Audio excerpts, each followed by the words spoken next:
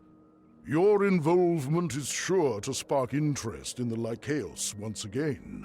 Now, let us begin. In your first debate, you face Thace, one of my most promising students. Study hard, Beckon.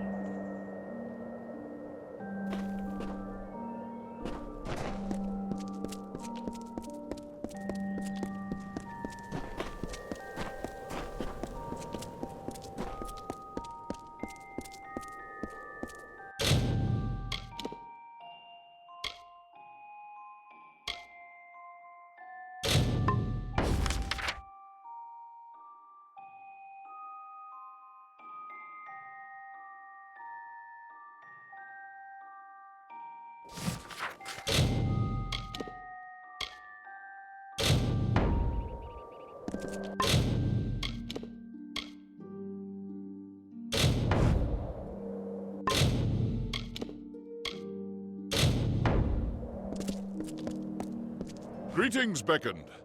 I take it that Onisimos wishes me to go through with this debate? Very well. Oh, the city? It is... well, it is grand, as everyone says. I wish I could say more of it, but I spend most of my time in the Lycaeus.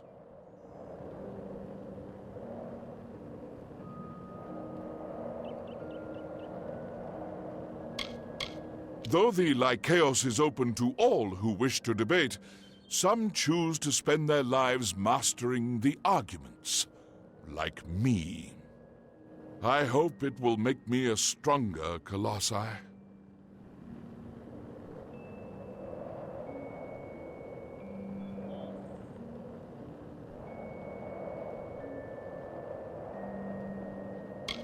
I am, the youngest of Onisimos' students. There is much I have yet to learn.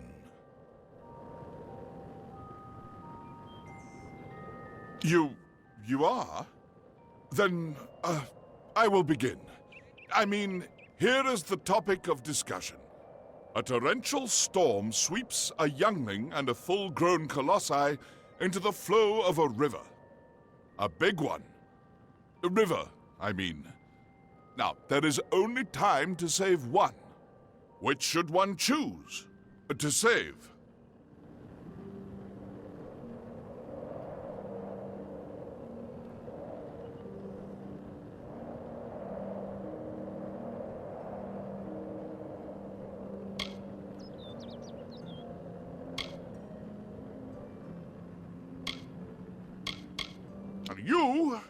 You would choose to spare the potential for strength over the certainty of it? That's a stance few might stand by. Very well, let us begin the debate. Let us prepare. Then, here we go. Well, here is my rebuttal.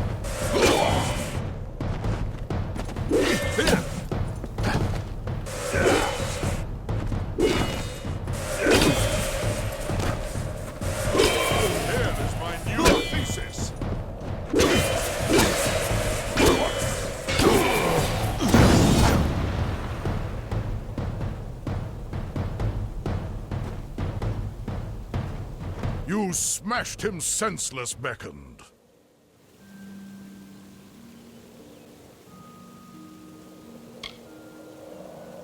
Why, this is the form all debates take here at the Lycaeus. Opening statements are made, and combat determines the victor. I am unsure what else you were expecting. That said, will you allow others to challenge you? You appear to be quite skilled.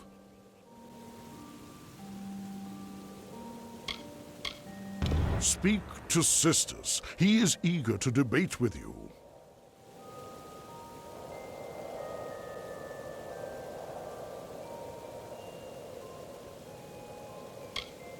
My students have told me that Sisters wishes to challenge you.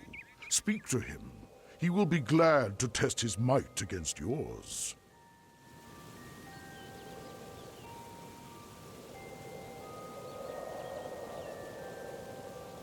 Study hard.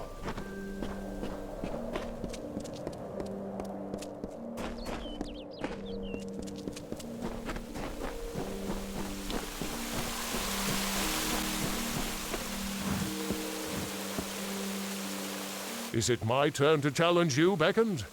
I am eager to test you, and myself.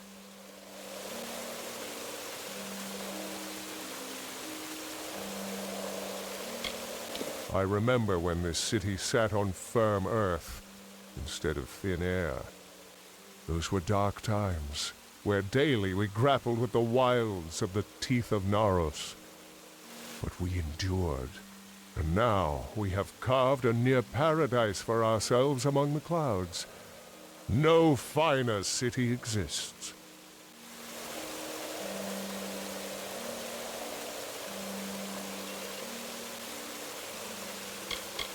There is no greater home, no event, no thought, no prayer is raised that does not get tried and tested in our debates.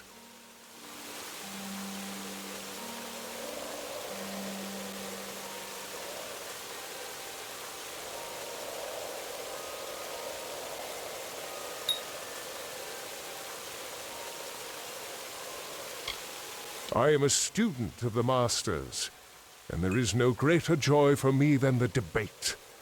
I truly love it here.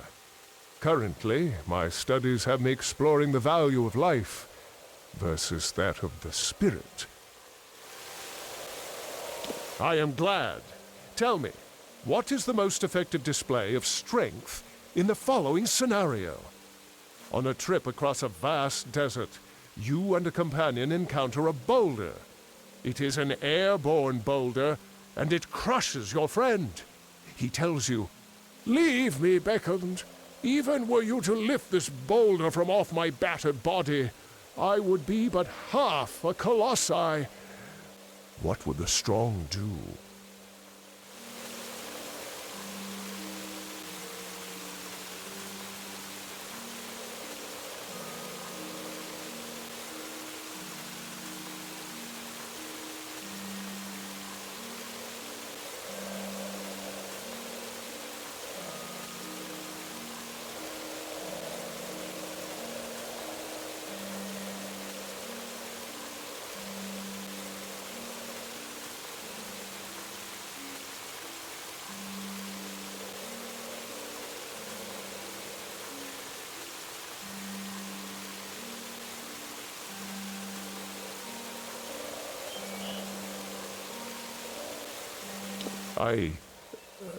That would be most efficient.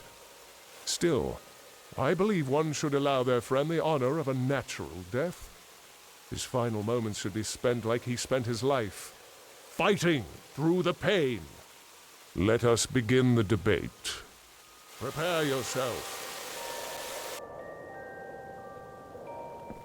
I look forward to your counter-arguments. Face my superstition.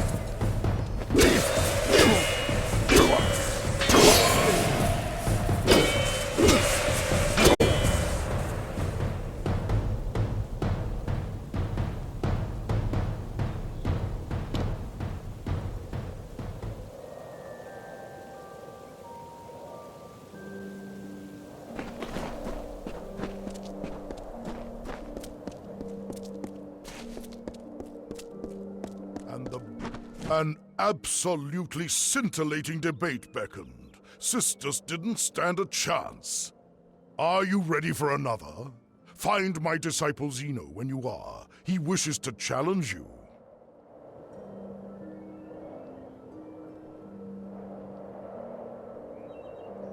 Speak to Zeno. He wishes to test his intellect against yours.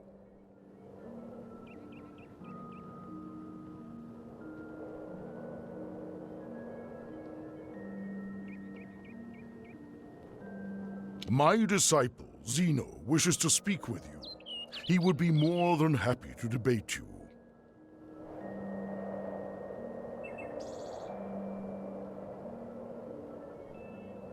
Study hard, Beckon.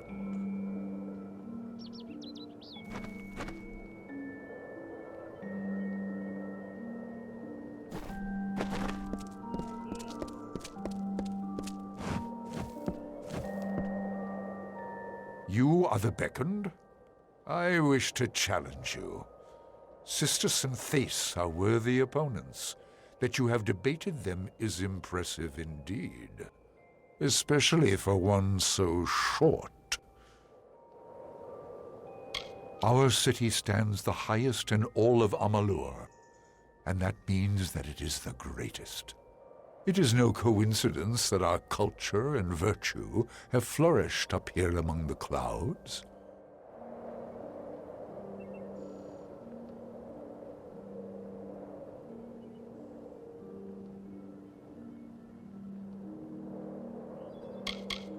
It is built to honor the struggle we all must go through to attain wisdom, and we embody that struggle every day.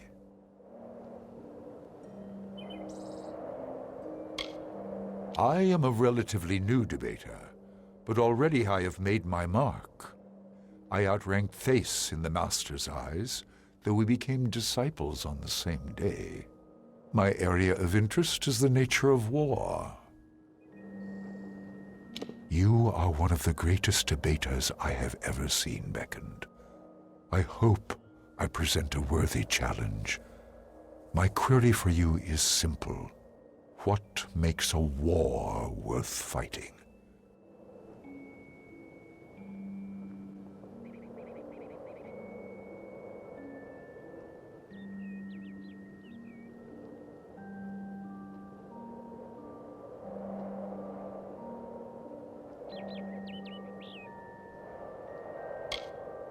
That is a suitable response, if a bit subjective. I am of the belief that nothing makes war more worth fighting than a worthy opponent, such as yourself. Prepare yourself for debate. Prepare yourself. Shall we make our I will demonstrate my arrest.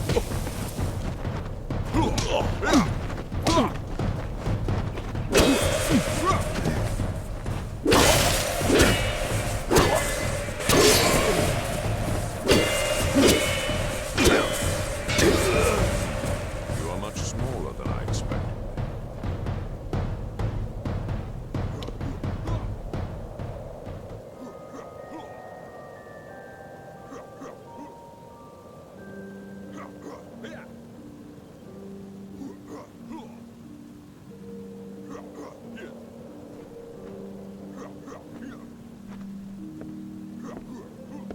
Yes?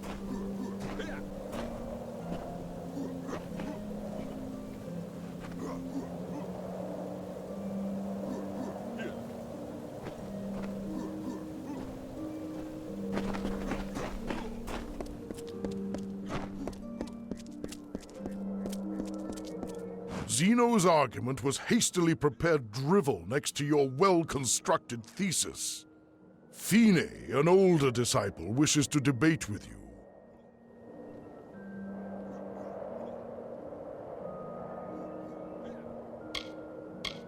Speak to Fine. She is my eldest disciple, very powerful and wise. A true challenge awaits you. Speak to Fine. She is eager to match her logic against yours.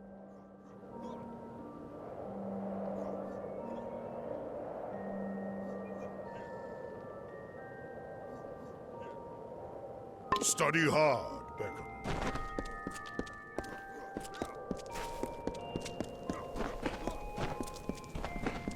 I almost did not see you.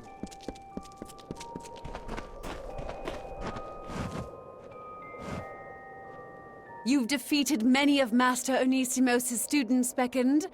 I am the oldest, the most powerful. Prepare yourself to face the Master's most gifted student.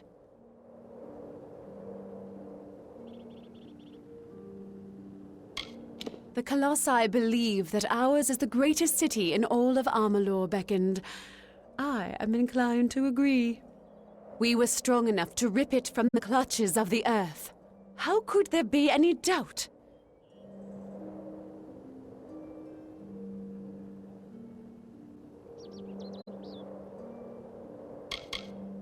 No doubt the gods favor us because we have the strength to perpetuate their message. This is the center of theology in Idylla, Beckoned. My people attend to debate any topic they like, with whomever they like. We leave social standing at the door.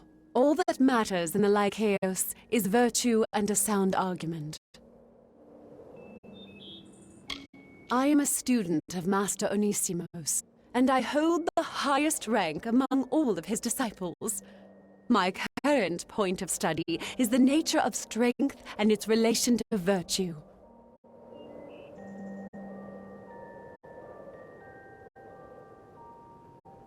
Excellent. You've done well thus far, but I have another query to test you. Does might make right?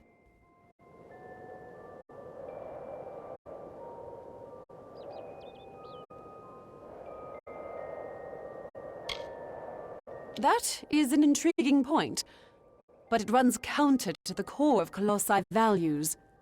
Our culture hinges on the belief that strength is given by the gods to those with the virtue to wield it. Let us debate the issue. My virtue shall prove that you are wrong. Prepare yourself. I am eager to support my claim.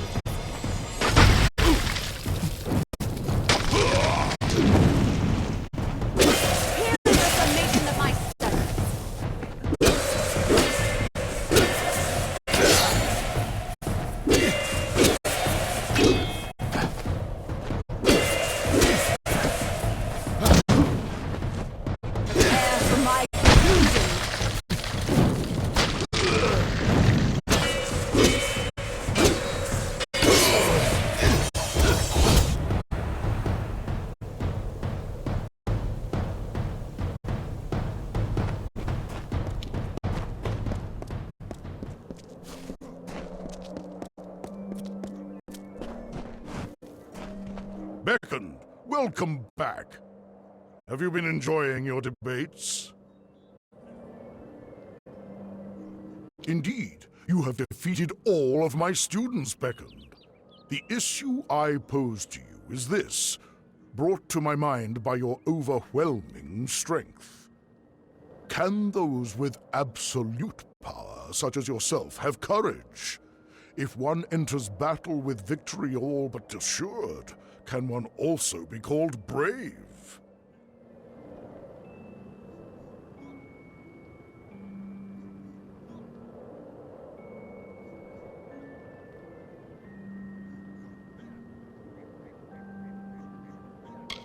You have proven differently here at the Lycaeus.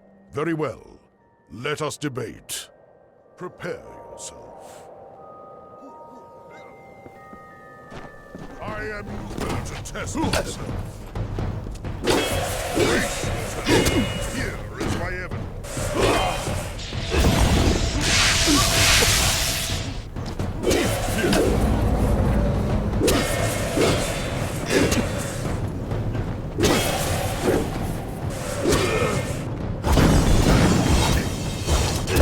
Your merit will not save you.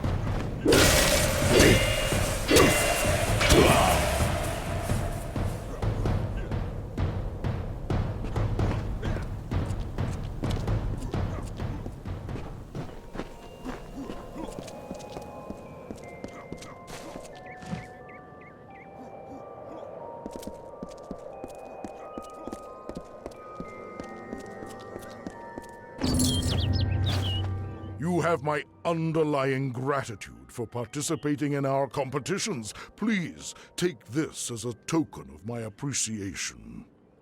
Word of your scintillating lectures is sure to bring attention to our school. Already there are more spectators in the Lycaeus than there have been in years. Your thoughts guard you well in combat. May this talisman offer you similar protection.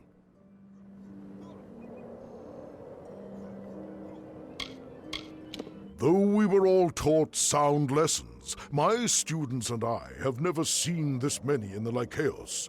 Truly, you have helped us.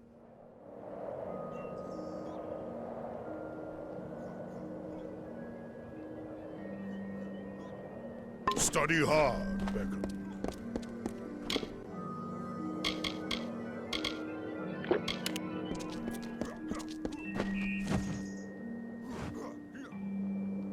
You must be your fate. I cannot think but I have been blinded, but you are the only flaw in my gaze. I have always been able to snatch glimpses of the future, but very recently, since news came that you appeared in our land, these dim half-visions of mine have burst into full, glorious sight. I can see the fate of this city now, of all who live within it, except for you, curiously enough.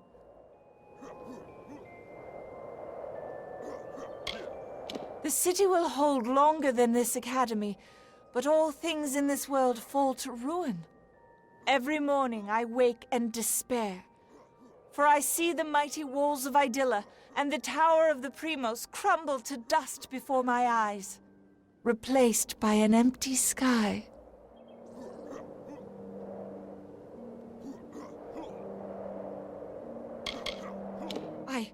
I was wrong. It has been so long since my vision has proven false. In fact, I don't recall that ever happening. It is a relief.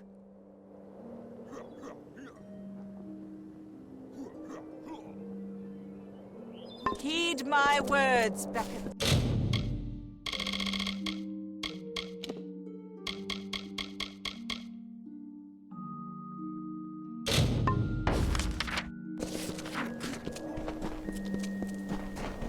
How may I serve?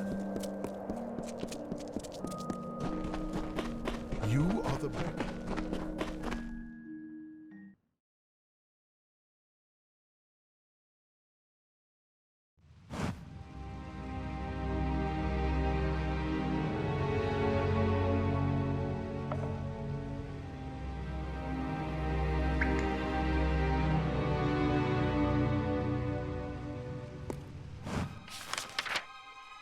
How may I serve?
How may I serve?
Ithene, guide your actions.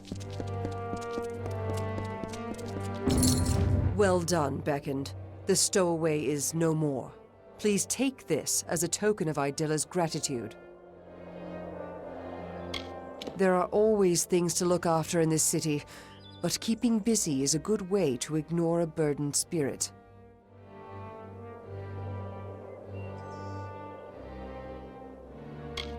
I have a bad feeling about this. The city regularly sends surveyors into the sewers, but normally with an escort. But the guard has been stretched thin of late.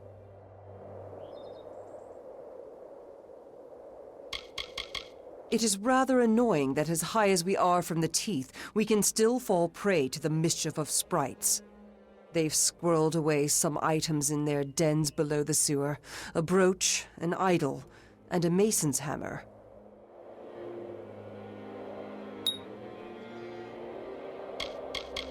There are always smaller items of inquiry or aid that the people of Idilla need. This board allows the community to assist them.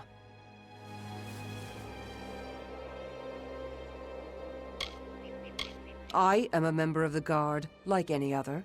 I am responsible for helping to manage the peace of the city.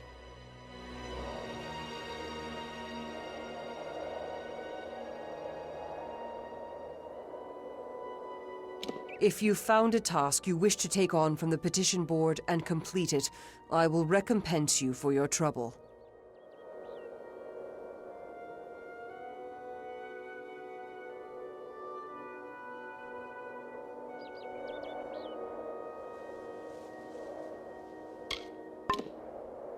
Well done, Beckoned. It is unfortunate that our surveyor died, but thank you for returning her report. Please take this. Well done, Beckoned. Thank you for returning these items. Please take this as a token of Idilla's gratitude. Grim tidings. We shall be more careful with our surveys, I'm sure. But that's a cold comfort to the surveyor's family. Thank you for returning her report. Glad to know that the items were found without too much trouble. Thank you, Beckoned.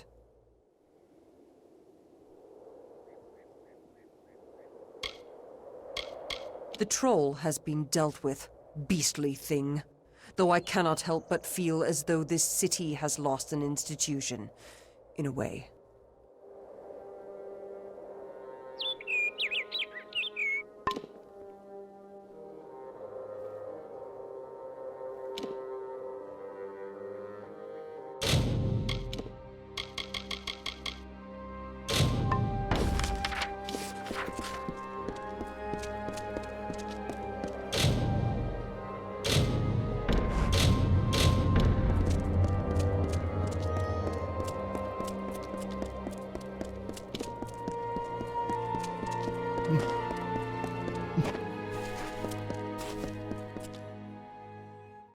Keep the peace.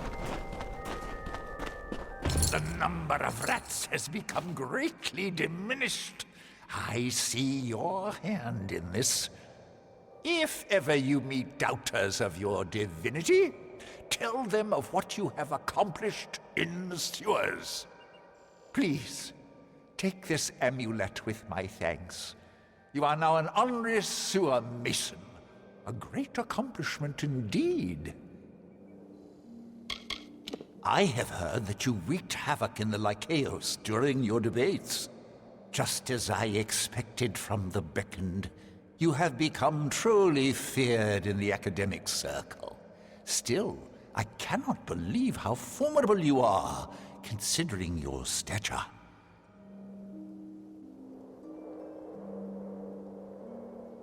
If you have the inclination, I'd like you to take another trip into the sewers. There are always more rats to defeat.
Keep the peace.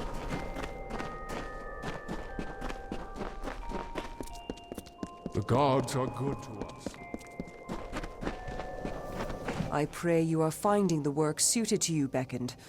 The task is small, but not insignificant. Good luck in your search.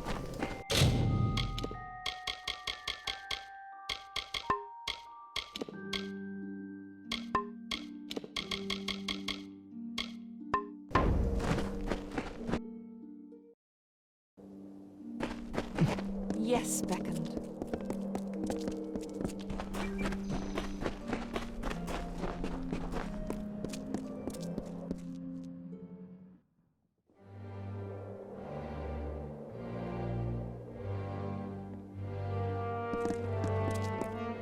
I almost did not see you.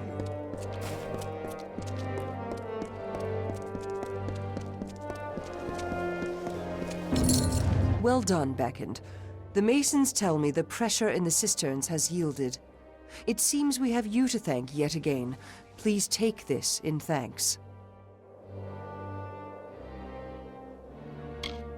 Well, I expect that someone in the Teeth got a nasty shock if they were hit with the runoff from the cisterns.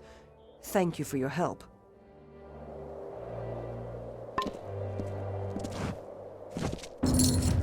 Well done, Beckoned. The nest of primal sprites and their thralls has been removed.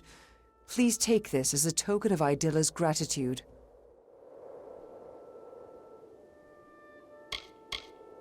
The little nits are taken care of, I take it. Good, then. Who needs them?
You must be the one I've been hearing so much talk about.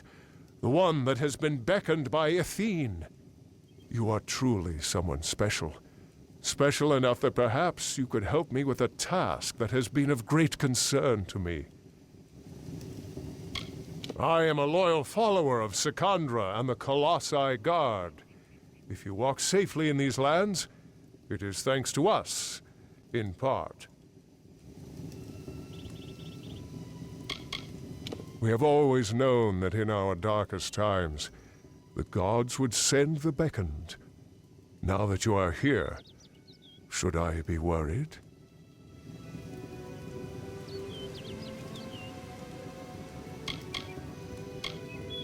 The city is strong and beautiful.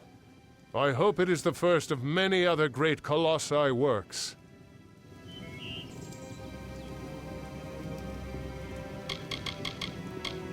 We came to this land years ago, and yet we are still strangers here. We are strong, and we are loved by the gods, or so I am told. But I cannot shake this feeling that, despite our virtues, we are not strong enough for this land.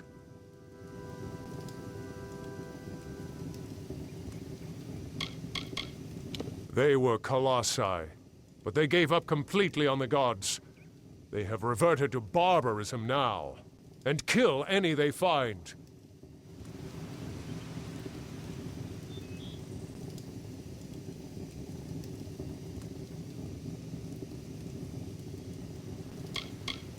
This small shrine acts as a conduit of the god's power.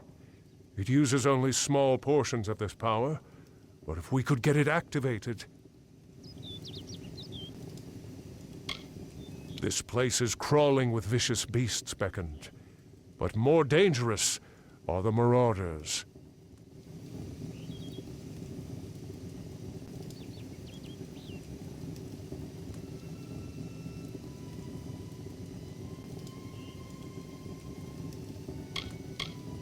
I seek to restore this shrine, so that the patrols of the Teeth of Naros can take use of it. The shrine carries the blessings of the gods, relaying them to special litanies. However, the magics of the shrine have worn out. But it can be repaired. With 5 of these litanies, the magics of the shrine can be restored. The shrine is a conduit of the gods' blessings. From healing magics to invulnerability, much could be gained for the devoted. But the blessings of this shrine could be relayed to special litanies, so that the magics could be enjoyed from anywhere. The shrine has lost its magic, but it could be restored if we can bring 5 litanies back to it.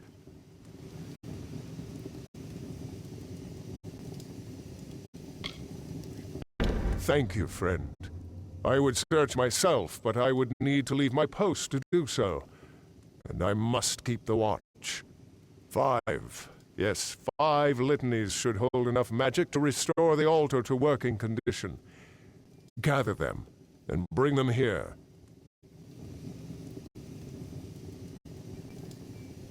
They are scattered throughout the Teeth of Naros.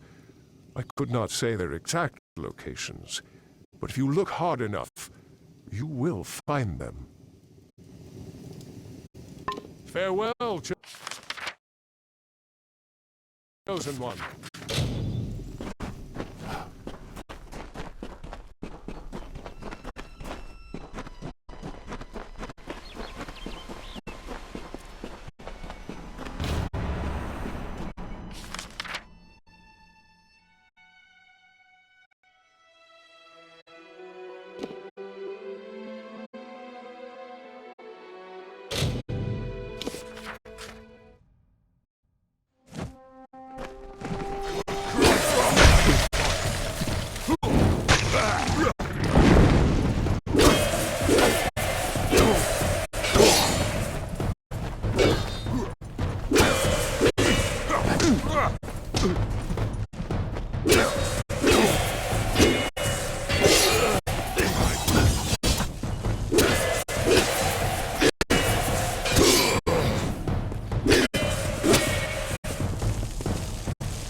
Primos is this way.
The city is grand when you are in. Take care out here.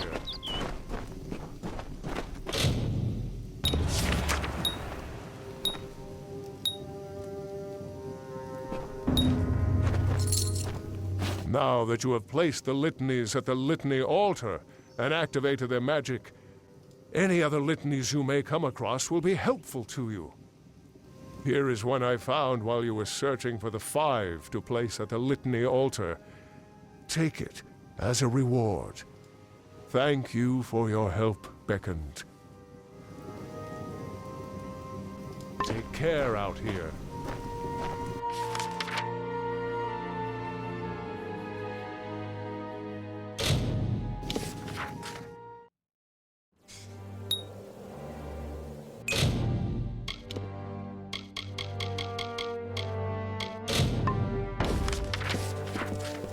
Let us continue.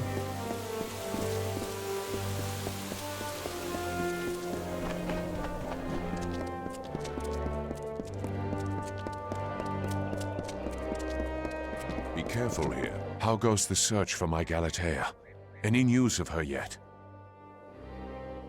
Yes. And how was it? Was it unharmed? There are many statues throughout the teeth of Naros, Beckoned. What is special about this one? Then you found her. It is my Galatea, or what I have left of her. In truth, my wife died, Beckoned, at the hands of a troll years before. I carved that statue to honor her memory, and every passing year I would work further on it, bringing it as close to her likeness as I could. But that ritual was robbed from me. I must have closure. Please, Beckoned, find her killer, the troll called Kern. Bring him to justice.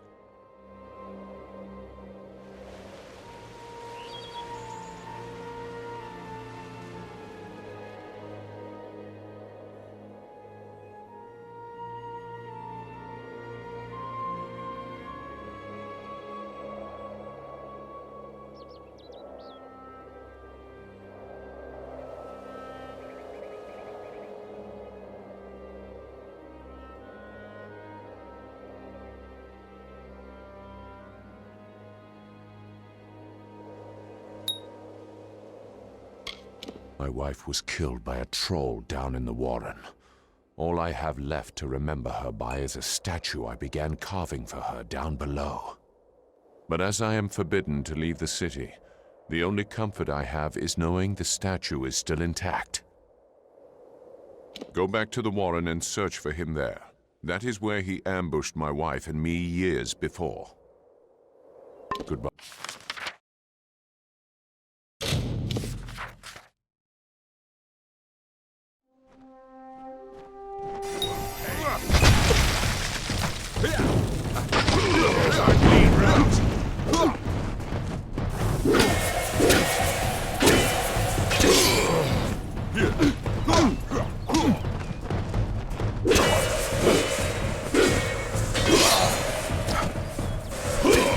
I'll rip you!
Let us continue.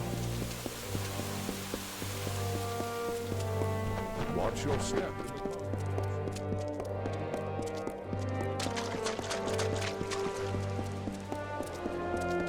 Greeting. You have slain Kern.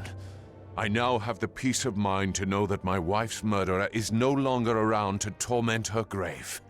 I cannot thank you enough. I have little of my own, but take these. The gauntlets I wore when I first started carving stone. May they serve you. I miss her every day, but there is some small comfort in knowing that her death has been avenged. On your way now. Many greetings, stranger.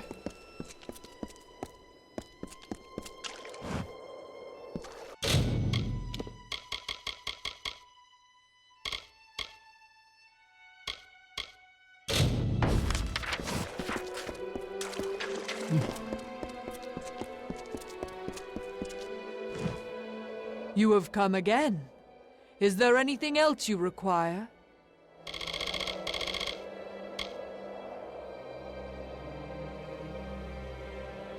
Very well. I shall endeavor to reward you for your labors.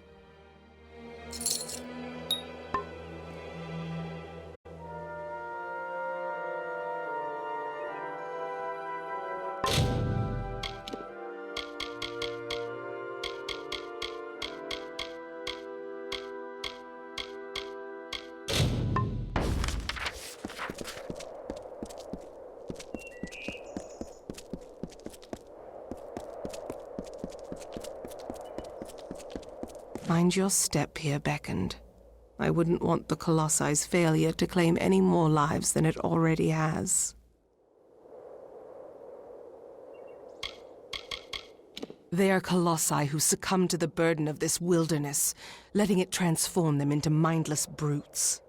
They have the strength of our strongest, with none of the wisdom.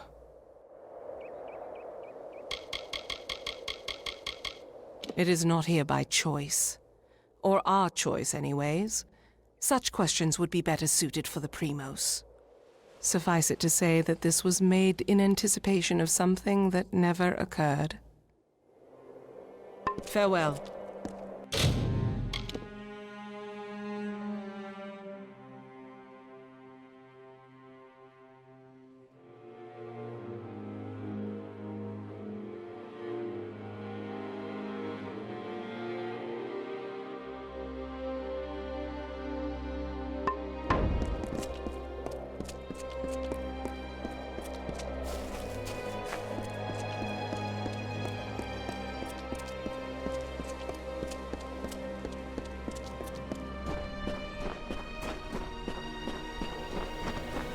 Beyond these stairs is the sanctuary of the Primos, the leader of the Colossi people in the teeth of Naros. I must warn you, Anakotos has not left these quarters in years. He vowed to never cease his prayers until the gods answered them, and his people have languished for it. But I think his answer has finally arrived. Speak to him, Beckoned. His people have need of him.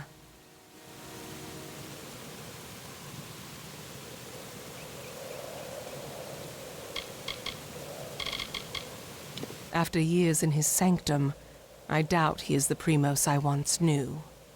But though we all languish in the god's absence, none suffer as he does. He will likely see you as the answer to his prayers. Farewell. I hear you.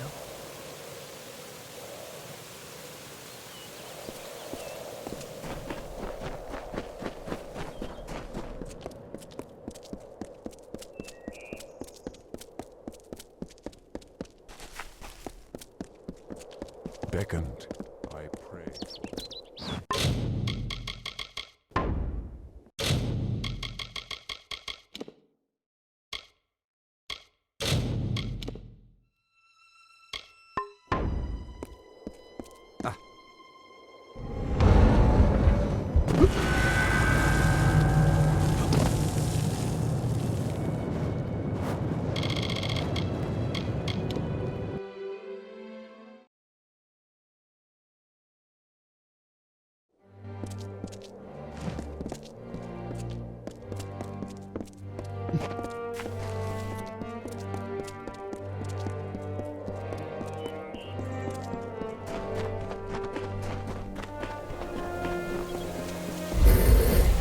Is there anything I can assist?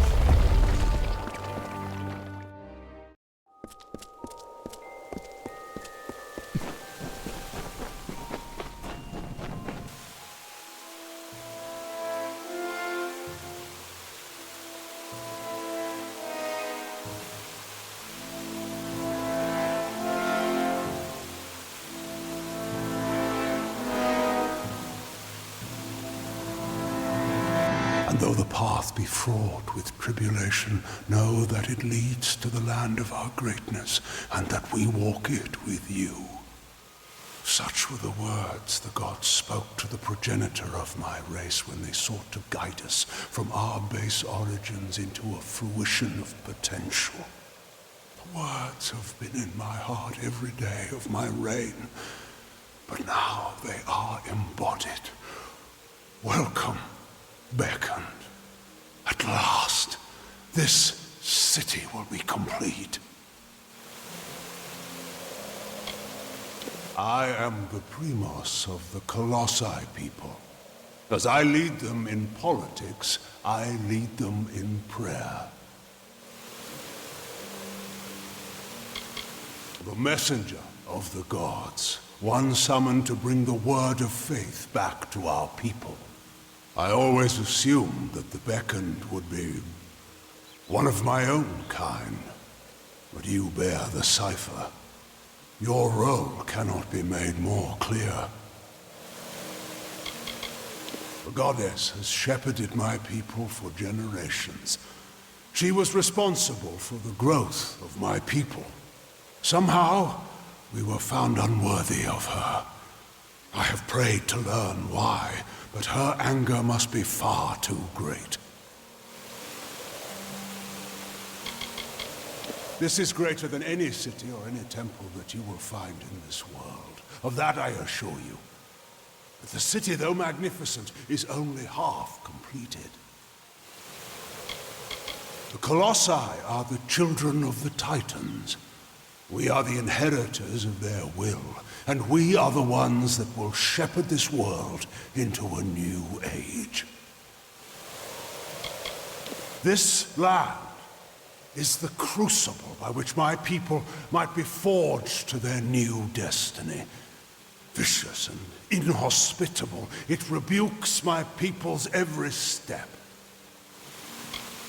Many are the artifacts strewn throughout this world, but the cipher of Athene, I have seen its outline traced in tomes and scrolls, but never in person. Bearing it makes you an embodiment of her power, beckoned. She sees and hears through you. Because we are all of us, my whole people, incomplete. Because we are not worthy enough, not deserving enough to see such wonders of the gods. And I thought that failure was a finality. I have prayed to the gods in seclusion in hopes of an answer, but they were as quiet as the silent choir. Now the beckoned is come. With you, the gods can bear witness to us atoning for our inadequacies. We must start at once, beginning with the wreath of absolution. Something no primos would ever wish to wear. They are only made in times of great need, when we must prove to the gods our devotion. The wreath of absolution can only be created from the hands guided by Athene. I must ask you to assemble it. First, a golden prayer circlet is needed to serve as its base. The art of crafting one is all but lost to us, but I require one all the same. The last primos to wear a wreath of absolution, Arches, is buried with one such circlet. Secandra led you to me, did she not? Then she will lead you to the circlet. He led my people into the times that you see today. The gods did not favor his reign, clearly.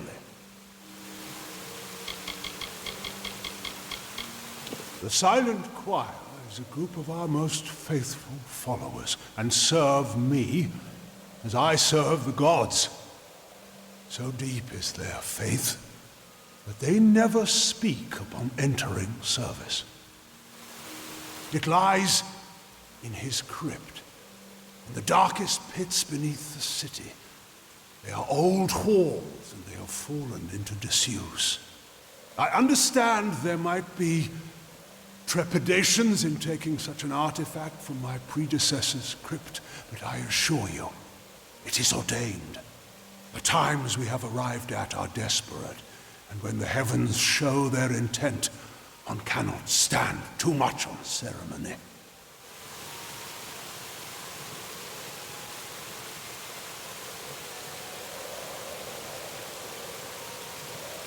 Very well, Beckoned.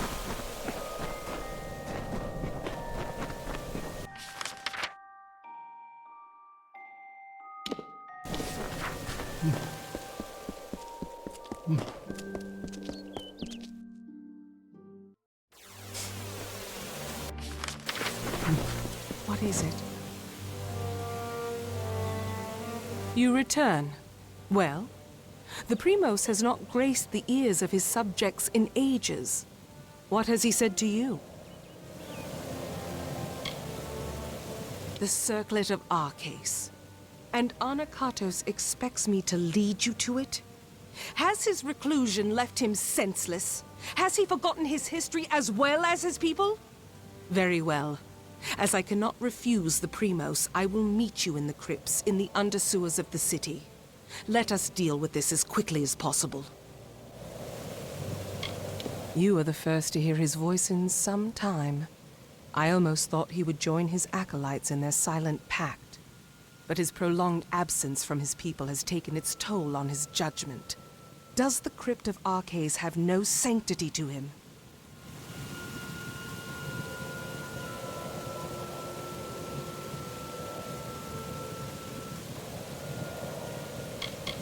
I have had chances to speak of Arcase before, but it is not fitting for me to discuss him.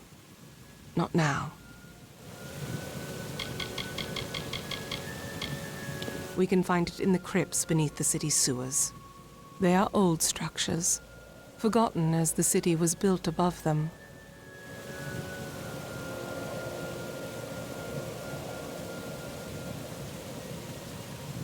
Very well.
Keep close.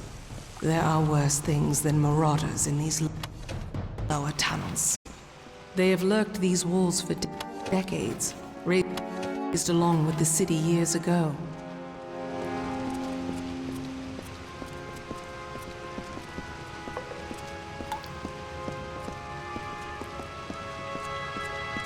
I hear you.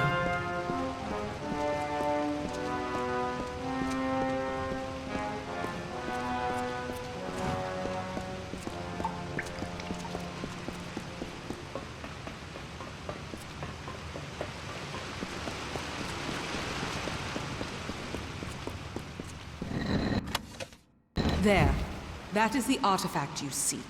The Circlet of Arcades. By taking it, Arce's grave becomes an empty tomb. Let us depart. Onakatos has had his fun with me, and there is nothing left to plunder.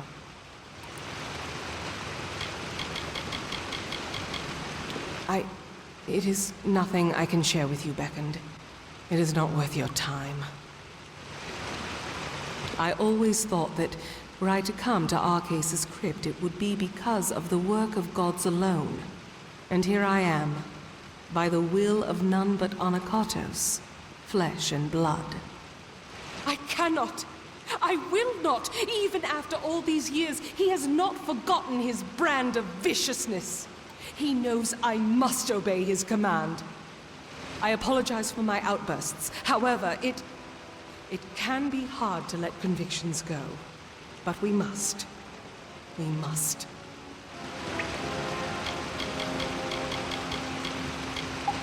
Take the circlet back to Onakatos. He is most likely waiting for you. Be cautious in these lands. No one comes down here anymore.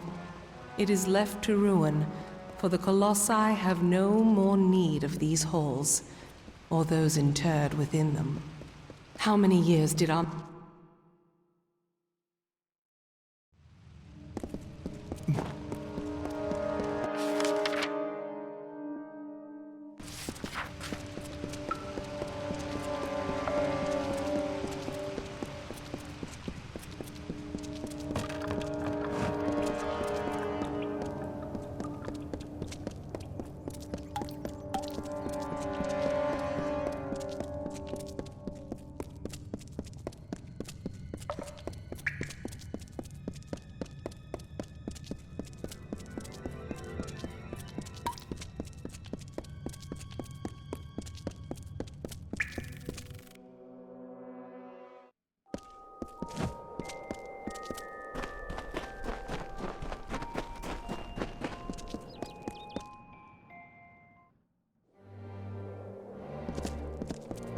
Athene, guide your actions.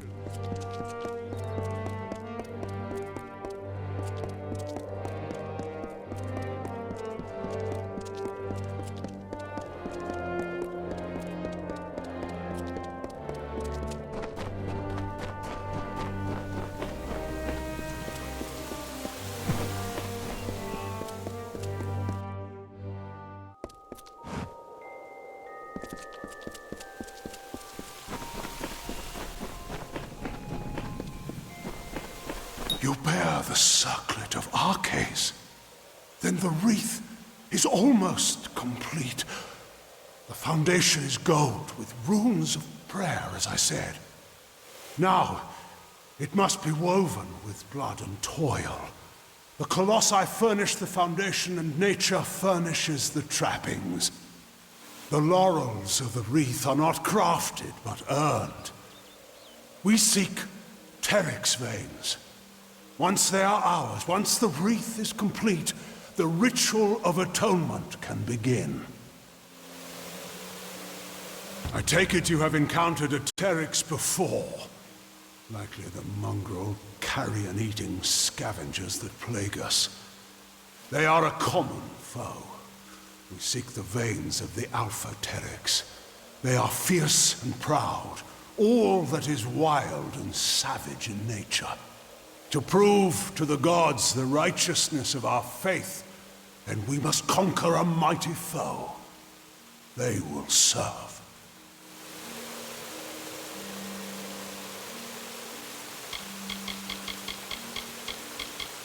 They are vicious beasts, wild and strong. The Alphas, our quarry, are particularly fierce. The gods sent you to bear witness to our atonement. To do that, we must complete the Wreath of Absolution.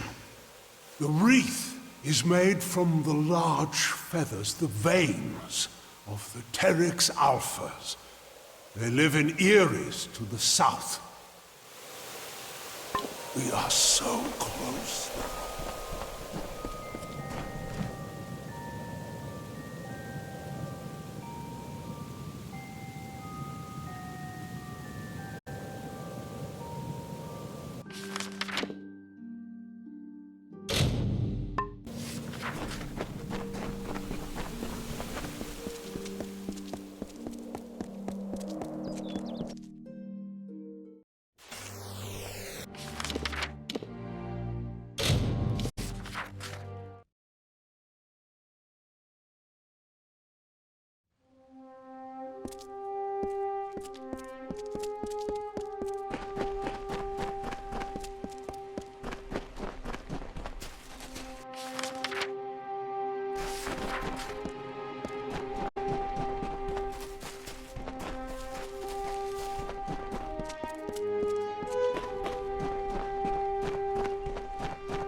Come.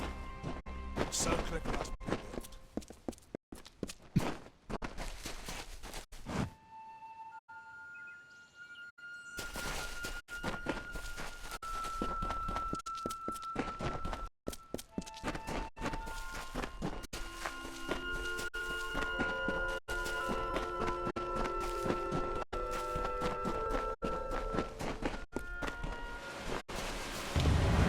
We are here.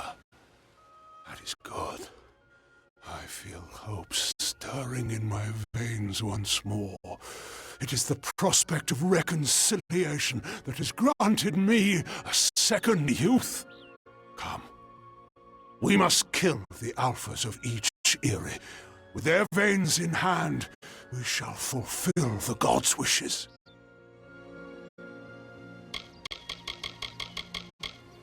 The Teryx Eyries lie in the wilds of the teeth of Naros, to the south of the city. We need not look far to find what we seek. But while there are many lesser Teryx here, we seek only the plumage of their strongest and brightest. These are the true challenge. Very well, Beckoned.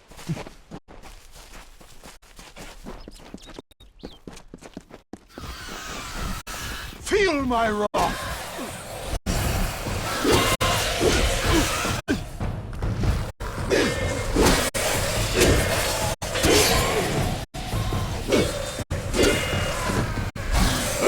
Feel my wrath!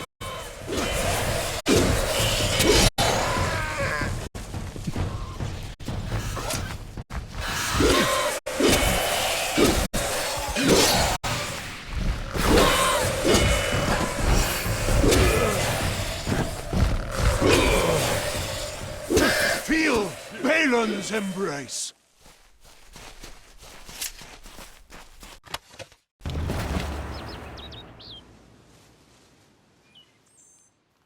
Thus we begin. And as we harvest these trophies, you shall learn the journey the Colossi have taken to get here. Once we were but savages, no better than the other giant kin. We were called Myru, and to that identity we were chained, until one day, Athene spoke to us. She spoke of a destiny and greatness that was not ours, but could be. She showed us the path of ascension, and we followed it here, to the teeth of Naros.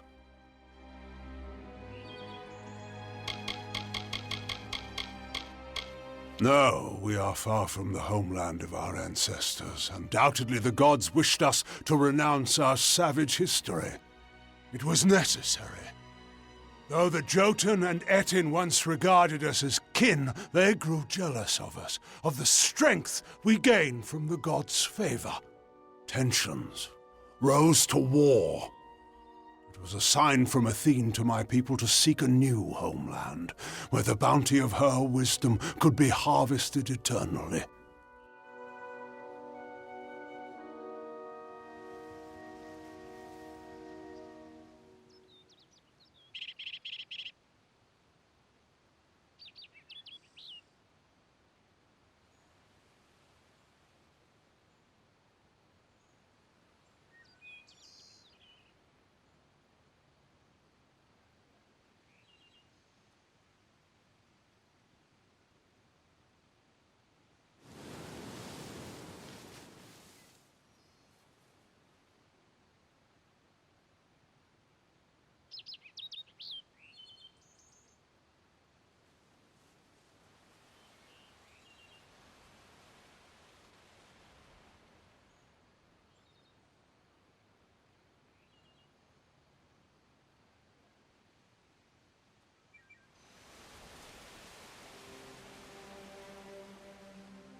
We must act.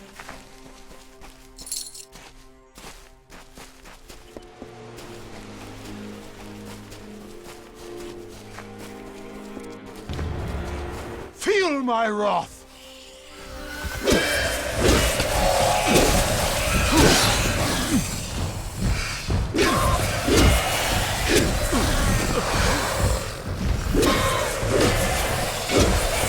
Feel my wrath!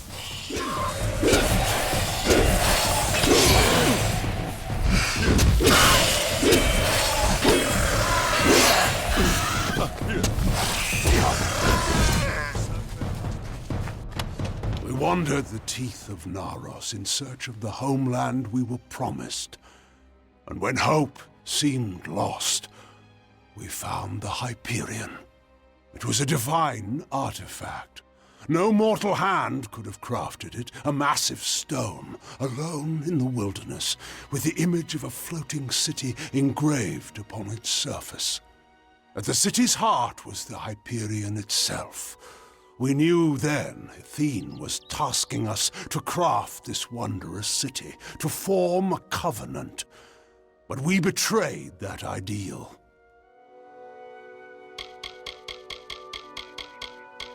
To test our worthiness, the gods have strewn throughout Amalur riddles, puzzles, and challenges. Answering them demonstrates our greatness. The Hyperion is one such challenge. Perhaps the greatest of them. And though we discovered it years before, we still do not have the answer. Very well, Beckoned.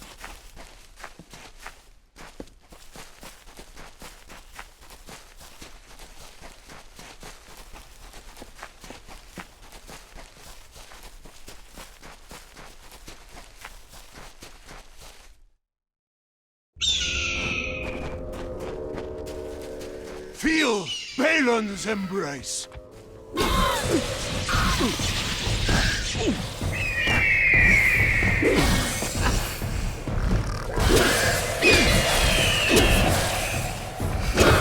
Feel Balin's embrace!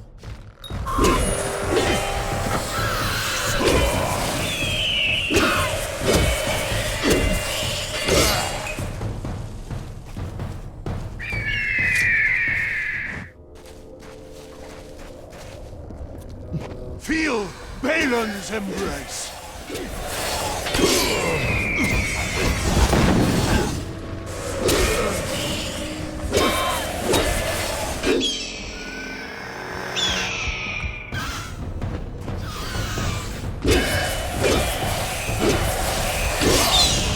Feel my wrath!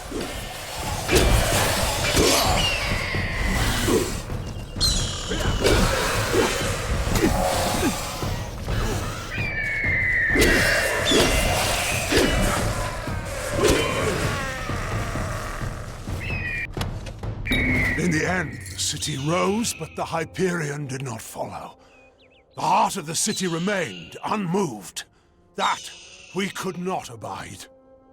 My predecessor, Arcades, sought to force the Hyperion up, but the Hyperion rejected him, killing him and his followers, and sealed itself away.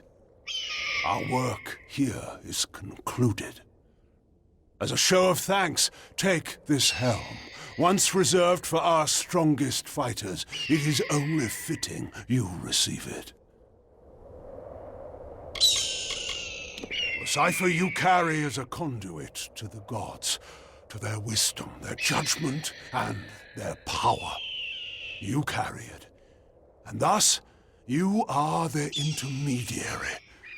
Since you will bear witness to the ritual of atonement, the gods will as well. It is a riddle carved of stone that the gods left for us. It shows a city of the clouds, with the Hyperion itself floating at its heart. It was a covenant the gods wished to form with us, to raise Idylla and the Hyperion with it. But the riddle is difficult, and we have no answer for it. I must make the gods see that my people can be redeemed for the faults of Arcades.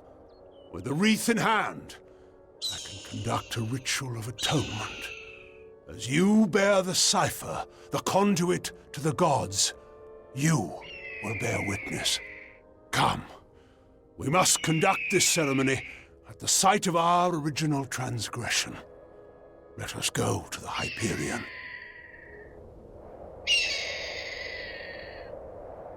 If it will not, then why were you brought to me? To give pretense to salvation, to raise our hopes, only to crush them with failure? I know the gods of my forerunners. They would not flaunt the answer to their riddles without sharing it. Now come. The Hyperion awaits.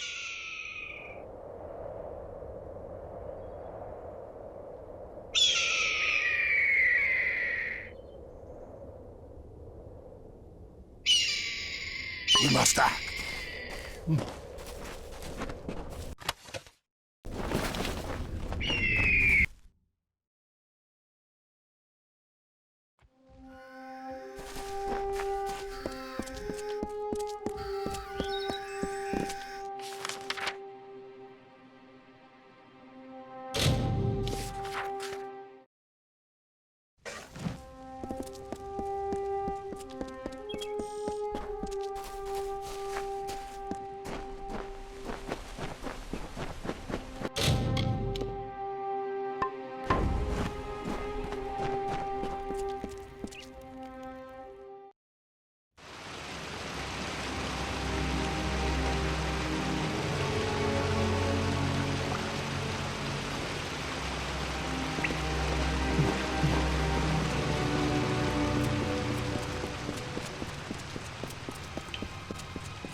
You have come, good.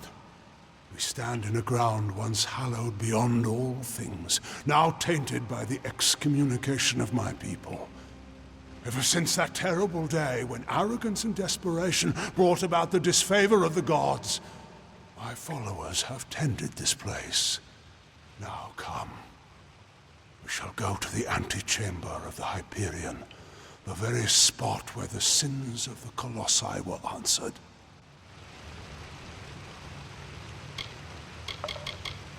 It is where the former Primos, Arcades, bade the Hyperion to rise to join our city. Where the gods saw fit to condemn us for our hubris. It will be the altar of our forgiveness.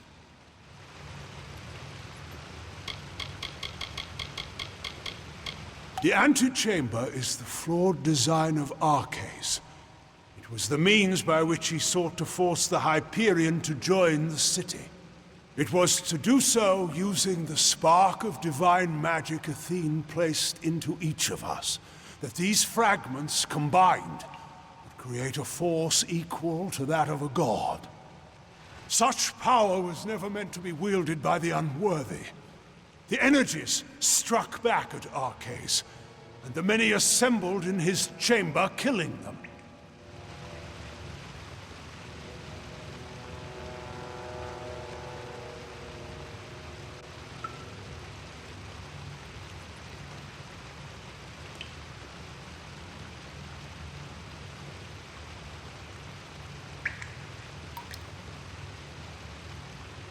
Come, beckoned.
Almost done.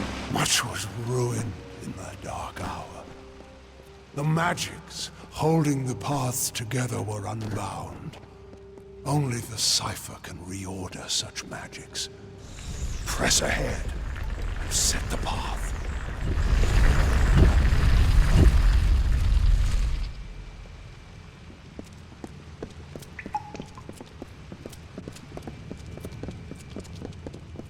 We are almost. This mural is to celebrate the great triumph of my people.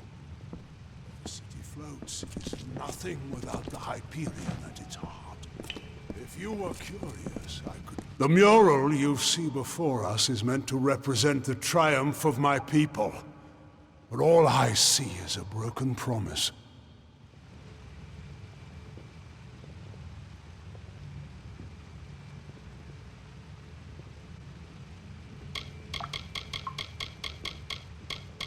The mural depicts the great sanctification my people have undergone.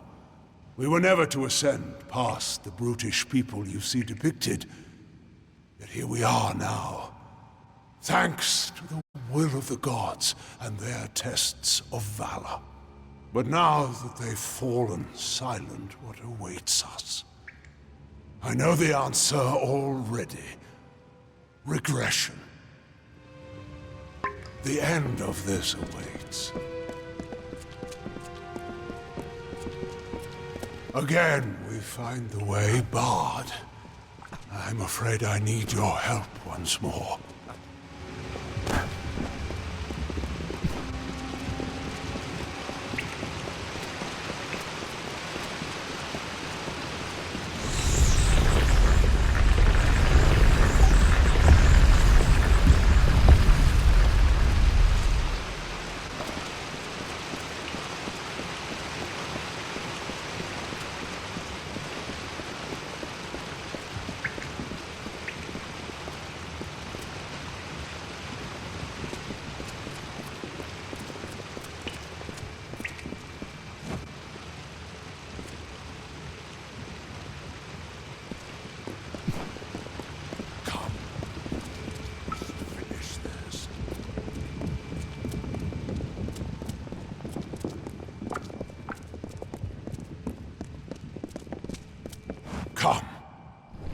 The antechamber waits below. The end of this awaits.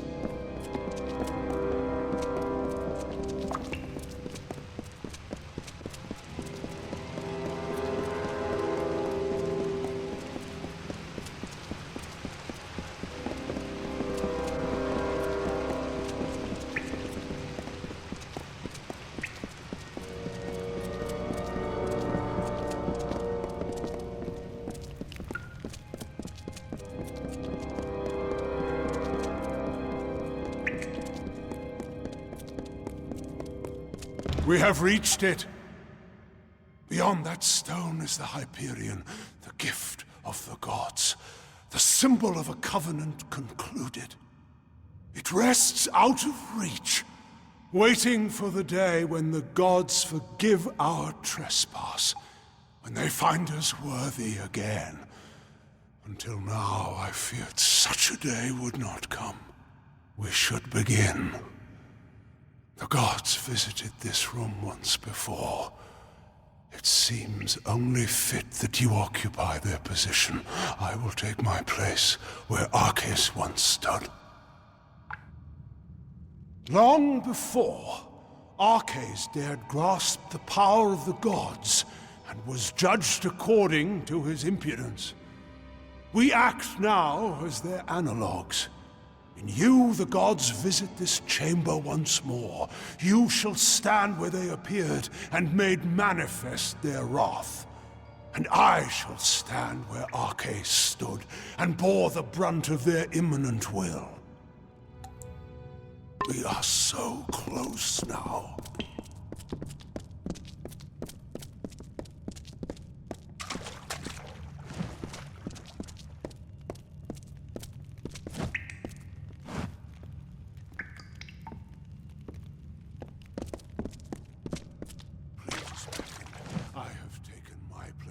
But you must also take yours.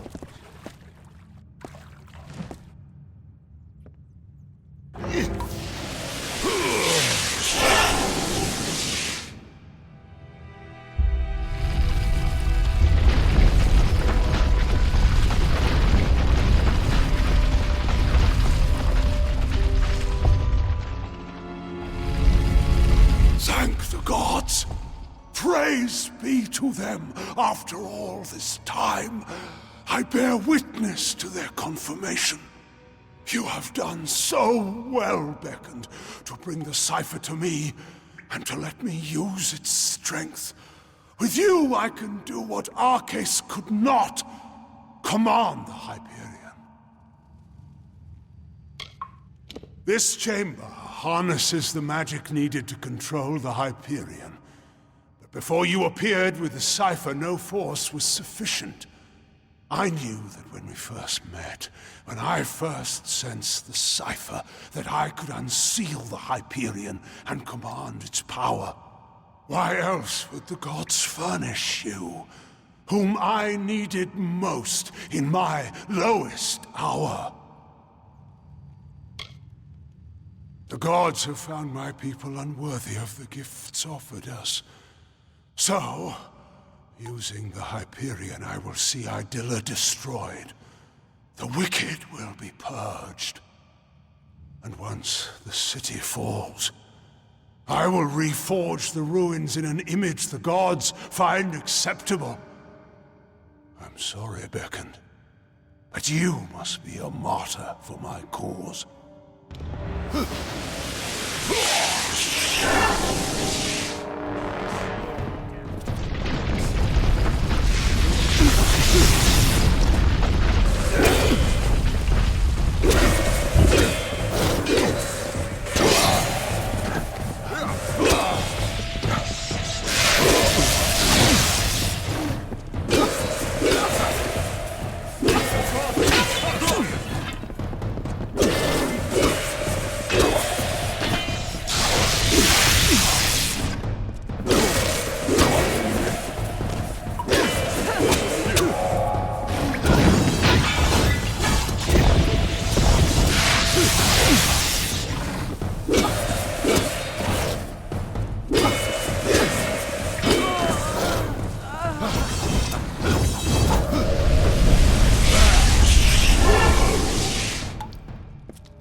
Beckoned?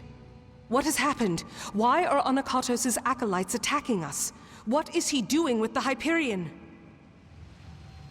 The Primos has lost his senses. If he thinks his actions will return the love of the gods, he's gone mad with grief. Curse the gods for leaving the thing here. Onakatos will use it to kill all of us.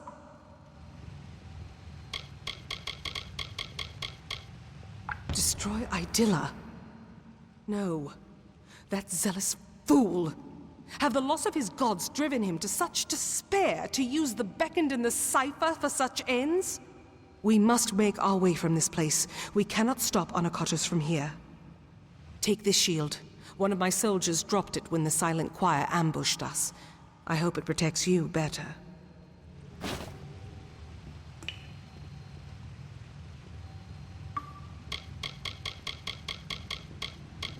How if we cannot reach him? And we can do nothing to stop him if his worshippers kill us here. We must make for the surface, and hope that there is time enough for us to deal with him. Be cautious in these lands.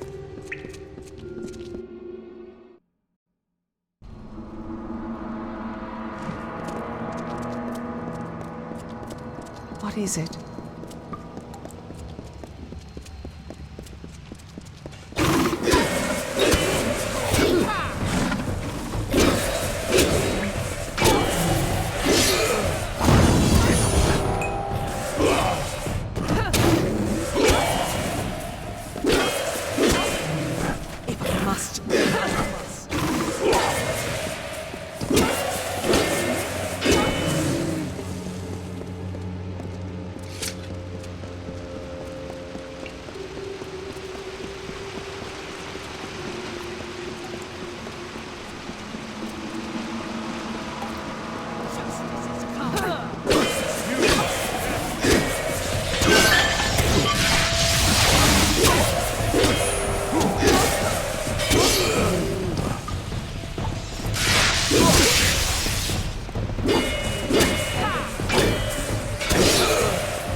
I hear you.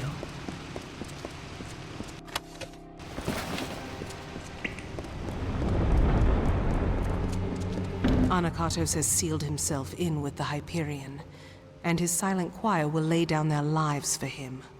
I do not know what to do, Beckoned.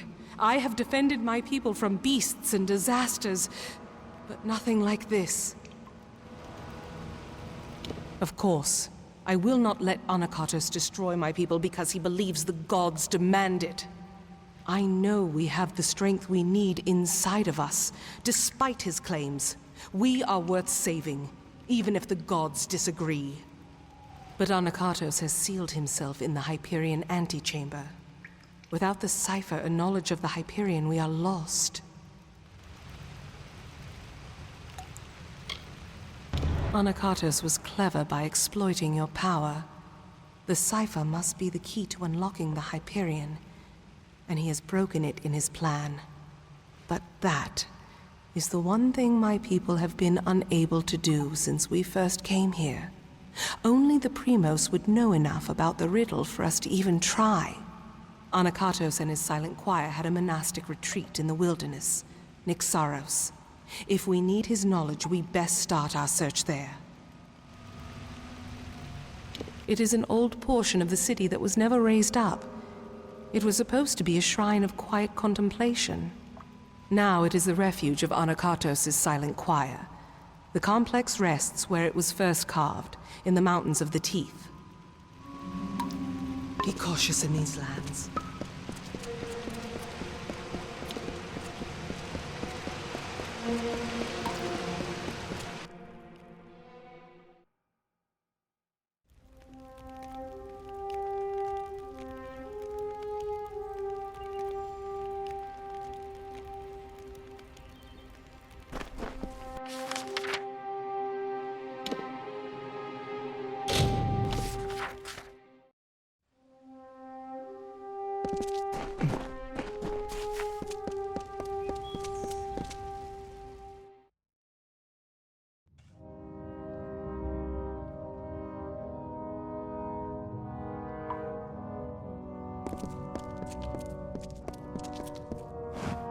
We cannot waste time.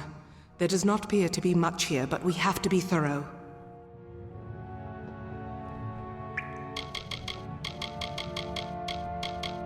Naros is one of the many portions of the city carved out, but never raised into the sky.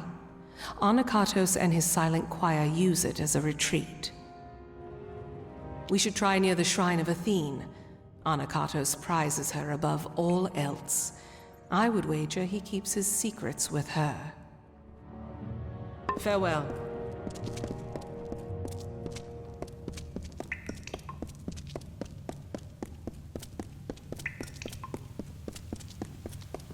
You are condemned!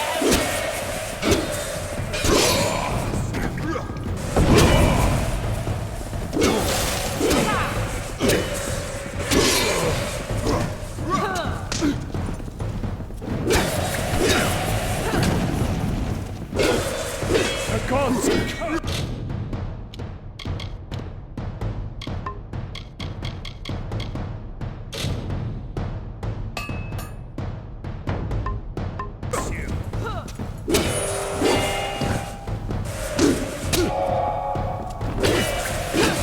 We must bring Anakatos to justice.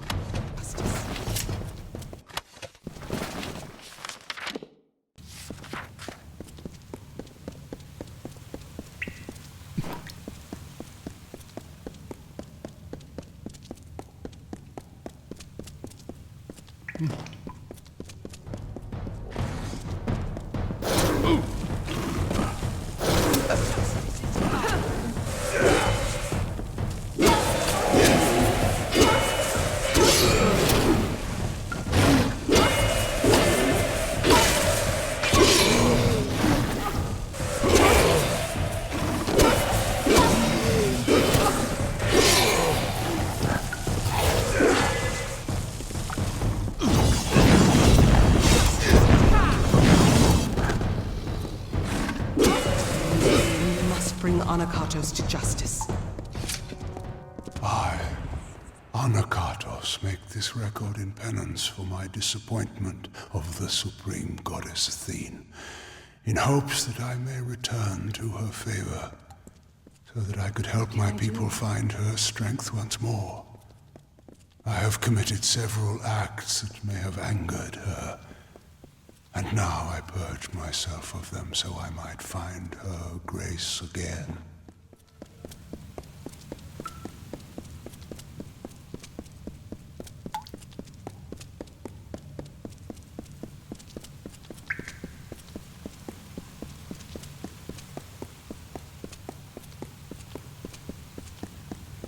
I hear Beckoned, not time. Seek Primus below.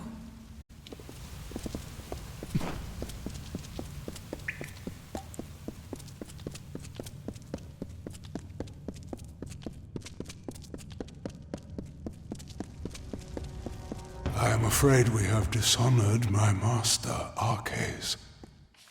He is a pious man who has always sought to serve, and we use the power of his position to force us on the true path without his knowledge. Slavery, oppression. Hold a moment. These are bodies of colossi. What are they doing here? Wait. I recognize some faces. Belfron. Armandia. These were great colossi, all viable competitors for the role of Primos at one time or another. I do not like the implications of this. What has Anakatos wrought? Very well.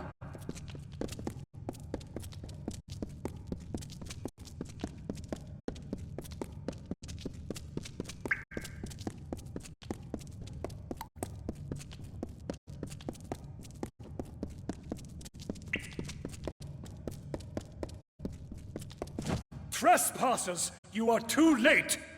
The council already lies dying in the torture chambers, and the Jotun slaves will soon be butchered as the master ordered.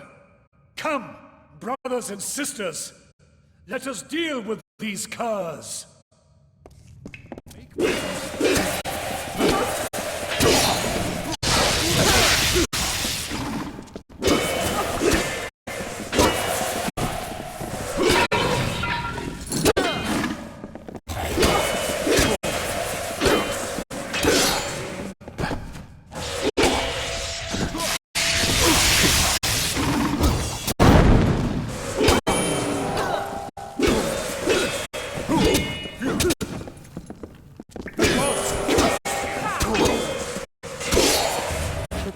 council must be important. Something that could help us find a flaw in his plan, perhaps, or learn more about the cipher in the Hyperion.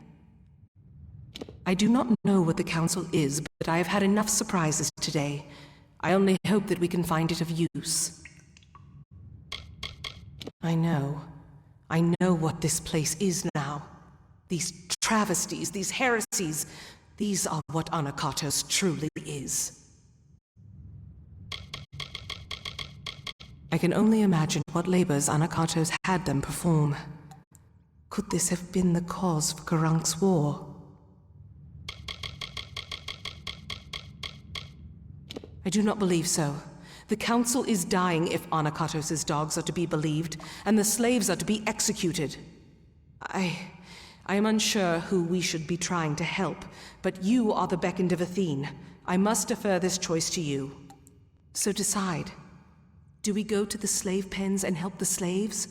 Or do we go to the torture chambers to try to find Anakatos' council before it dies? Be cautious in these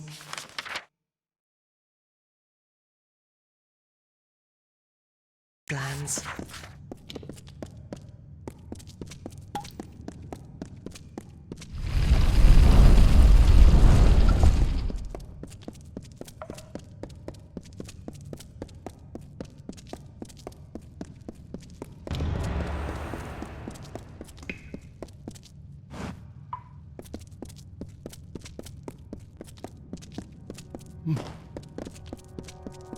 In this confession I shall tell of how my master was brought nearly to his death.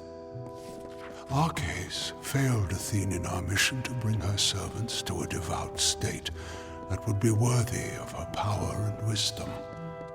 At my behest, he sought the Hyperion force to the sky to earn our recognition. The ensuing eruption of Athene's wrath killed many, and nearly took dear Arches.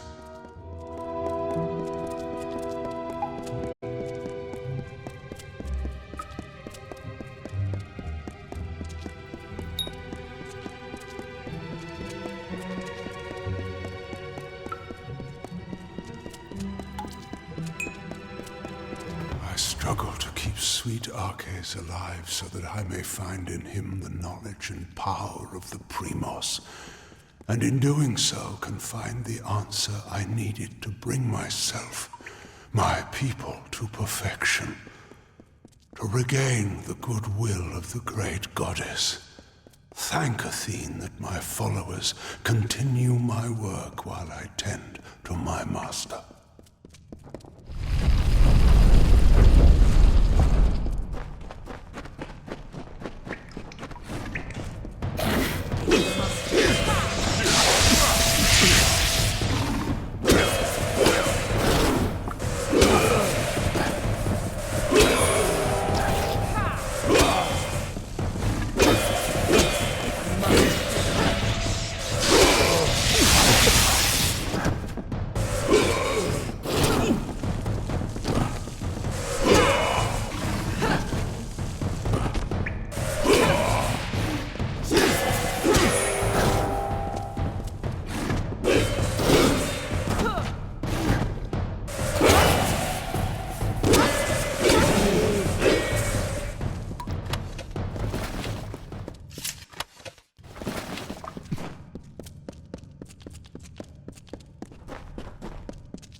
I am past the point of much, but I can feel the warmth of Athene in you, strange one. Has my time come at last? I cannot see. I cannot see. I know the beckon comes, but I cannot even look upon you.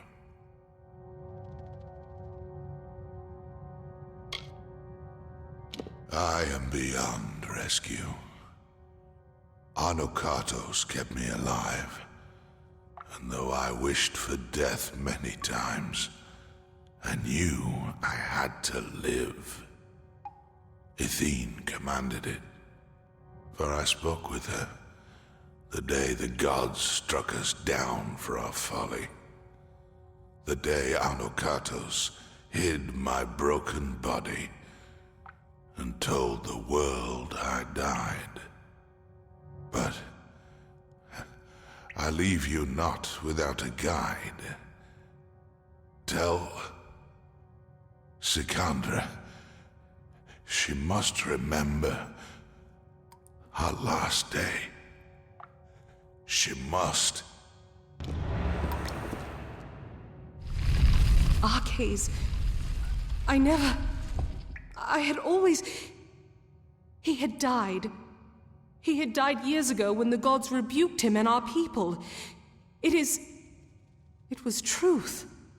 Anokatos had him alive and tortured. I thought... I watched him die years before. All that was left of him was a circlet.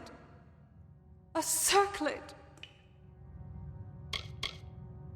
There was much he should have answered for in his lifetime.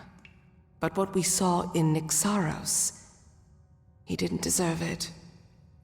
He didn't.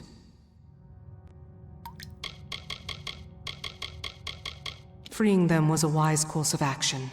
The slaves can be a useful distraction as we move through this place. Our last day. The day...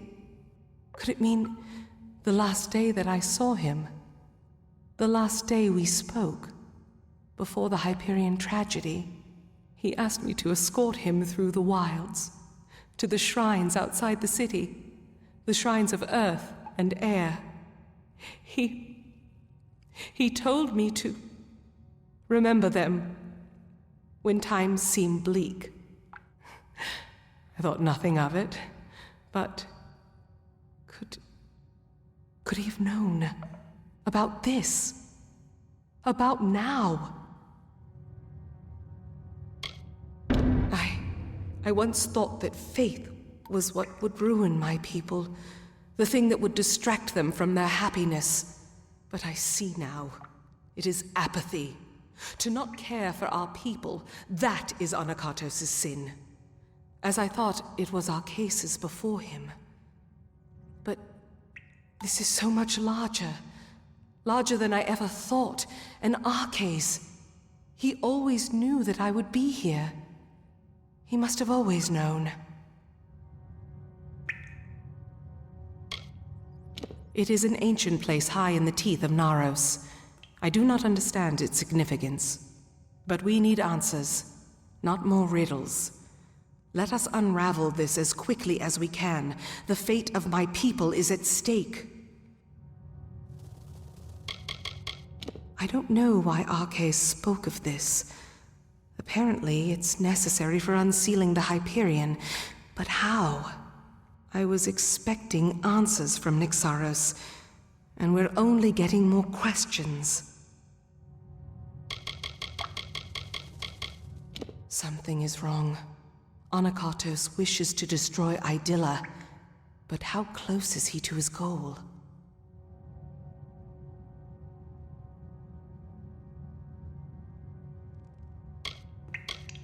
The task is clear. We need to... Ah! My head! Can you feel it? Something is wrong. This magic... Anokatos has done something. We must return to the city. We might be too late. Something grave has happened. I can feel it in my body. I fear Anokatos may have accomplished his goal.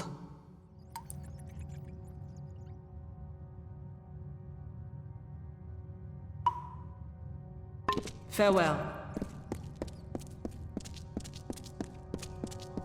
If only there were others akin to myself, holy ones, who are resolute and hold tightly to their faith. Or had I the means to create the people the gods truly wished for, so that we finally may raise the Hyperion and bring the befouled to their ends.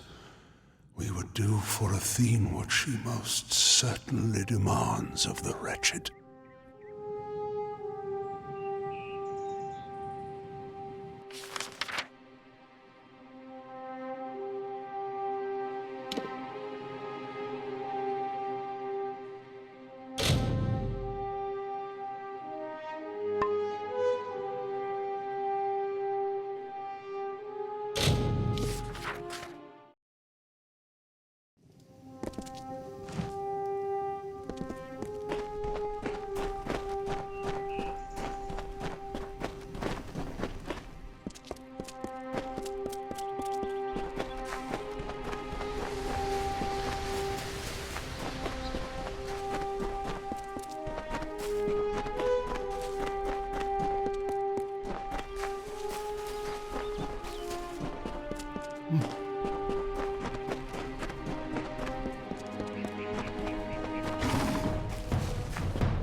The city seems intact, but still, the henge has already become disrupted. Anakatos has sealed us from the city. It is only a matter of time before he finds a way to destroy Idylla. We must find what Arche spoke of, and quickly.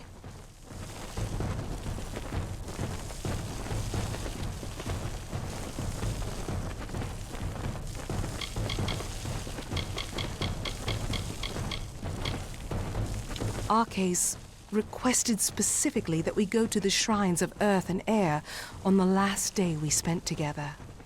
There are 2 sites in the wilderness, touched by the gods, one in the peaks of the Teeth, and the other in its canyon. These were called the shrines of earth and air. I thought nothing of them, but Arches knew. He must have known this day would come, when we needed them.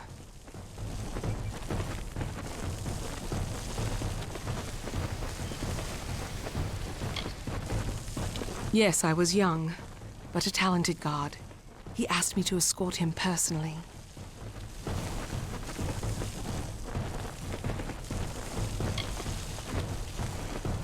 Yes.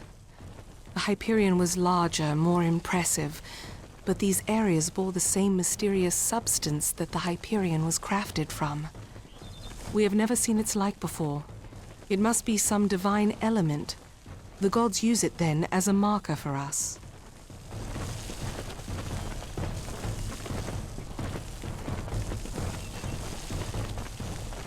I cannot say for sure, but there is more than coincidence here. That Arche showed these places to me, that he mentioned them as he died. But we have little else to act on, and with every moment the chance of Anakatos' calamity occurring grows greater.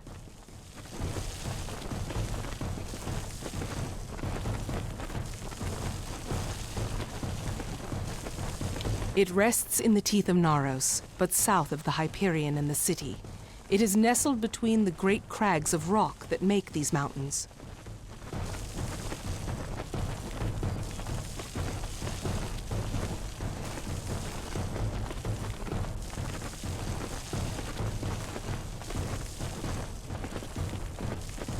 Very well.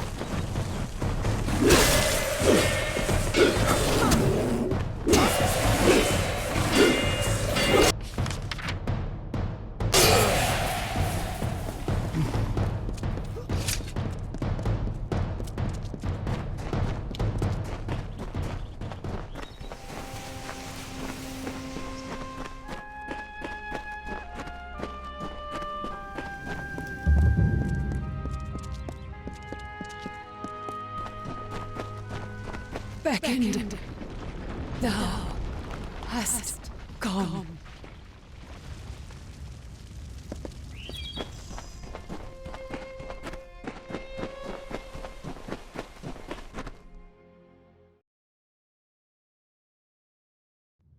These... I doubt that anyone has walked these halls since they were first shaped. I wonder if the words Arche spoke were true. It must be somewhere among the ancient stones. I can feel a powerful magic in this place. Can't you? It is heavy, like some huge burden.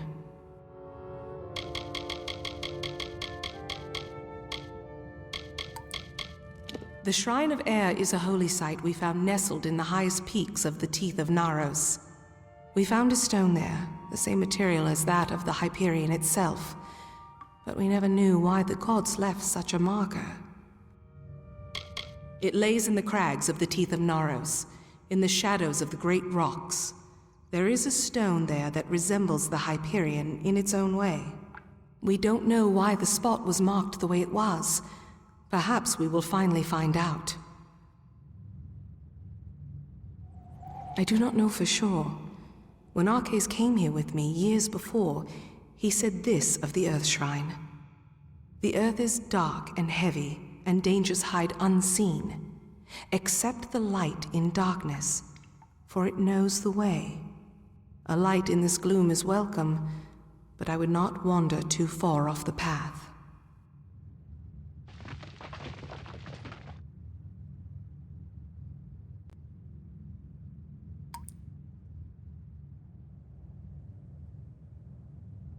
Very well.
Then I must.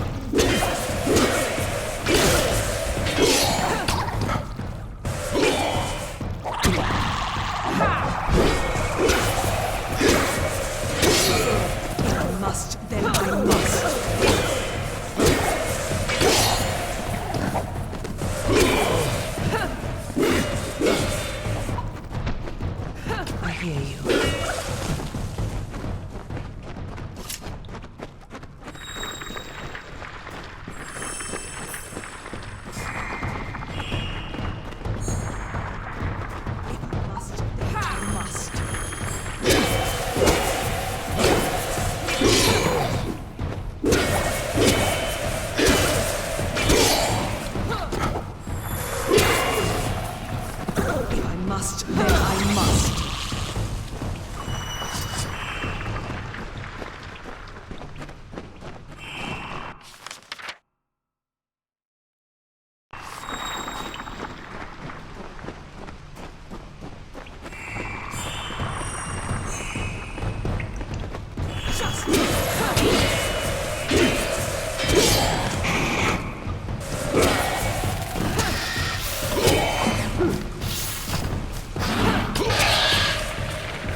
The answer lies somewhere in this shrine, beckoned.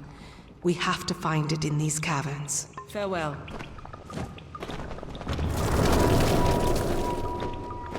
Something feels strange, beckoned. When you harnessed the Earth Shrine, my limbs never held more strength. You look more whole, and I can feel the magic pouring through this land already. We must be close. The Hyperion waits. I can only imagine that is what Arcades meant. But though I can say that much, I still do not know what we're dealing with. Come, if we need the Air Shrine to unlock the Hyperion, then we must go. Remarkable.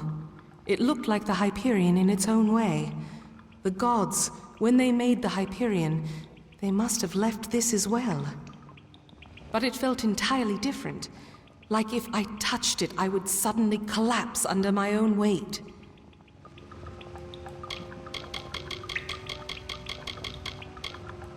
It waits in the higher peaks of the teeth of Naros. But I have a feeling that Anakatos knew that we would find them. I don't know how easy this will become, but we have to keep going. Farewell.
Time is at hand.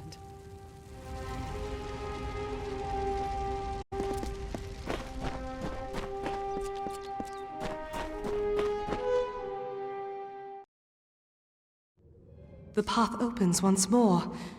To think that all this time we had the answer to the Hyperion below our feet. That our road to Anagatos forced us to solve this riddle seems more than coincidence. So it was the same as the Shrine of Earth, a marker for a hidden cave.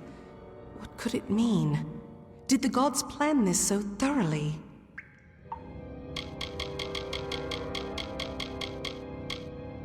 I cannot say for sure. It is different from the Earth Shrine. This place is thin and cold. But I remember the words Arche said. To harness the air, you must walk on the wind. Somehow this shrine will make that true. Be cautious in these lands.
Let us finish this.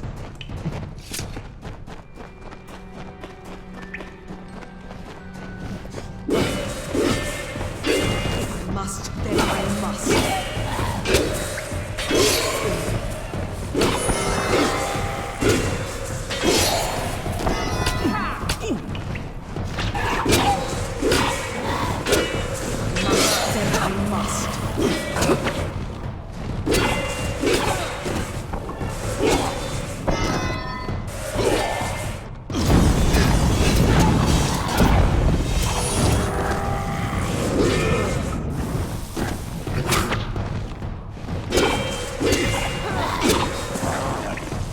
Finish this.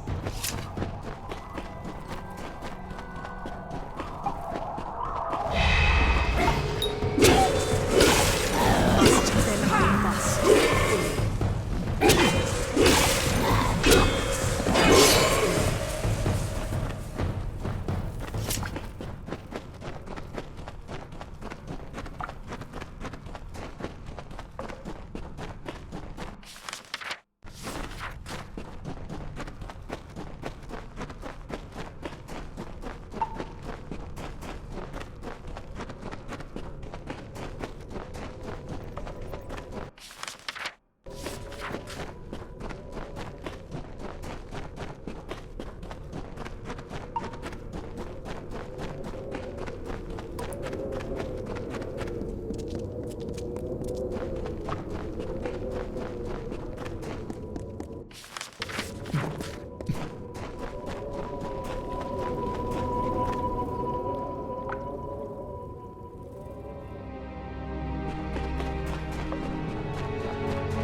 Yes. What do you need? Very well.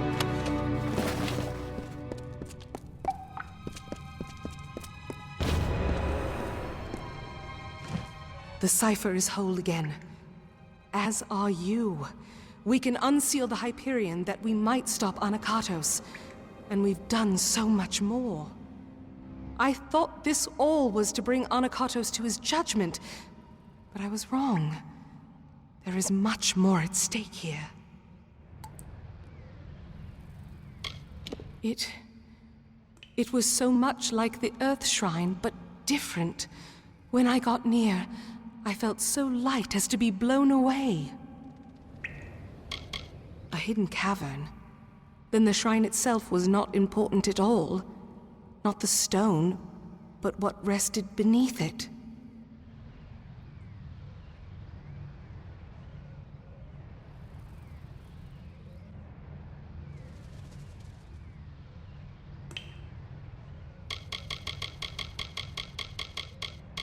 Communing with the Hyperion beneath the city.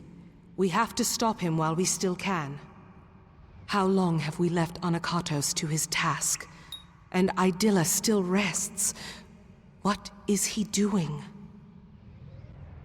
Very well.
Let us finish this.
finally come. For the good of my people. It is time we beckoned met and fulfilled our roles. You are not so ignorant as that.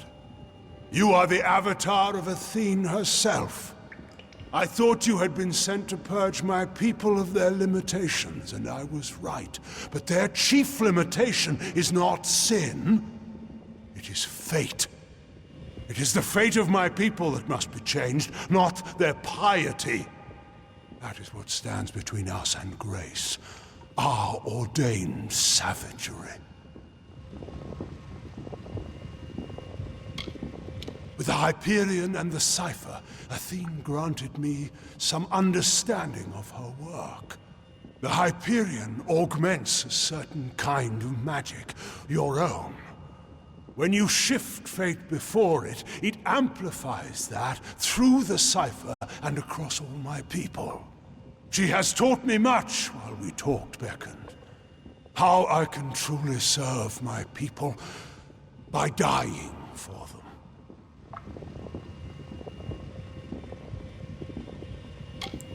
Yes, because I stand for the parts of my people that must be purged. Their savagery and violence. Once I thought my crimes just and necessary. If the gods could not abide them, surely I would find no success with such means. But I was beckoned to this nature, as you were to yours. Kill me before the Hyperion, and all will be freed of their ignobility.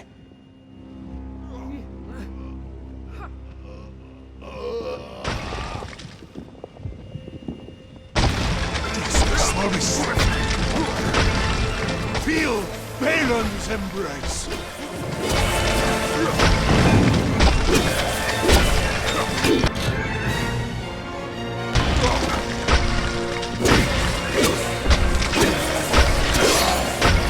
Feel my wrath.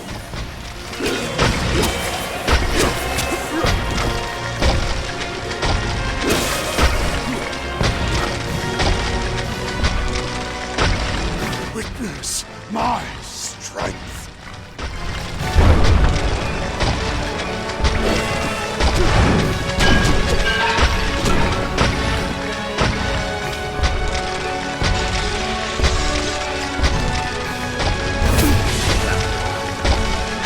Feel Balin's embrace.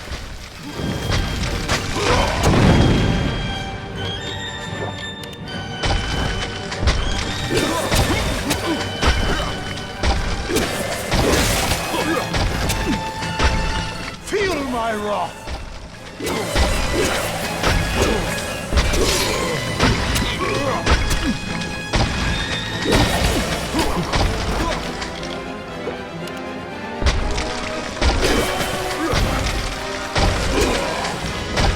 Feel my wrath.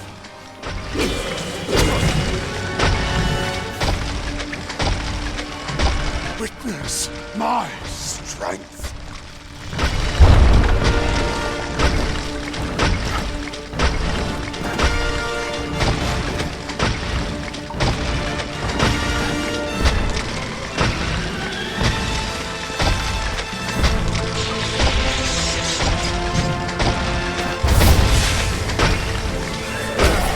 You will die, beckoned.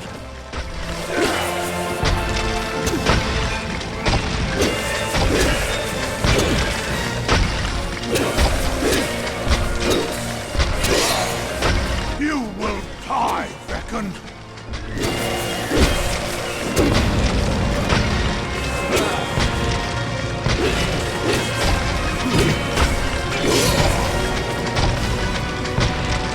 Witness my strength.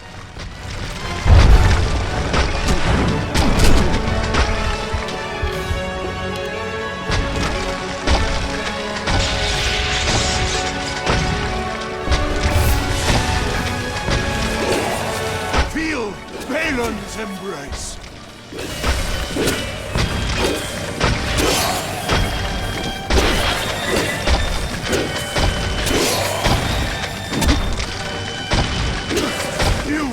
I beckoned.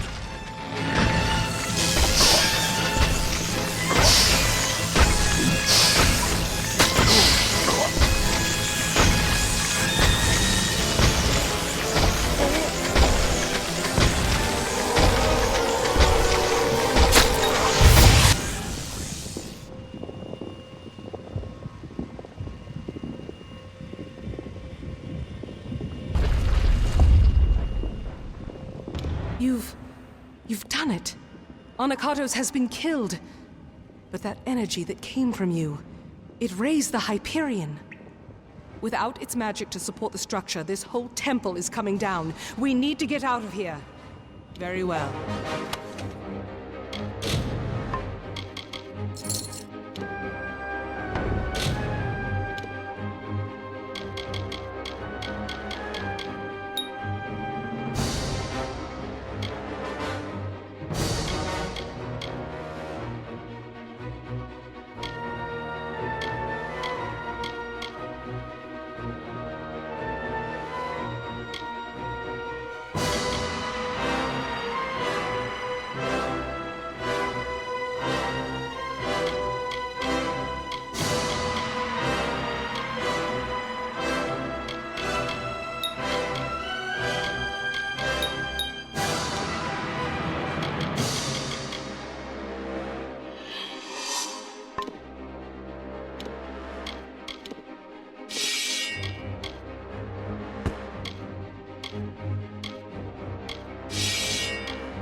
It is done at last. The fate of Anakatos, the surrogate of all the Colossi savagery, has been shifted. And as his fate was shifted, so was the fate of all the Colossi. Gone is the taint of savagery and barbarism.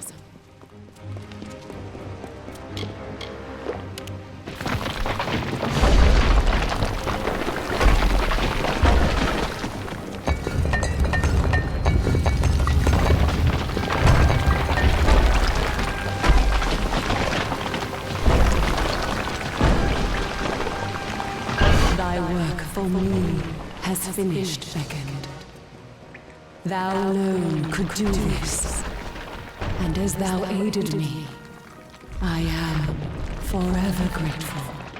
Thou hast freed this people, thee, Anakatos, Arcades, Beckoned, all, and the last, your faithful companion, Secondra.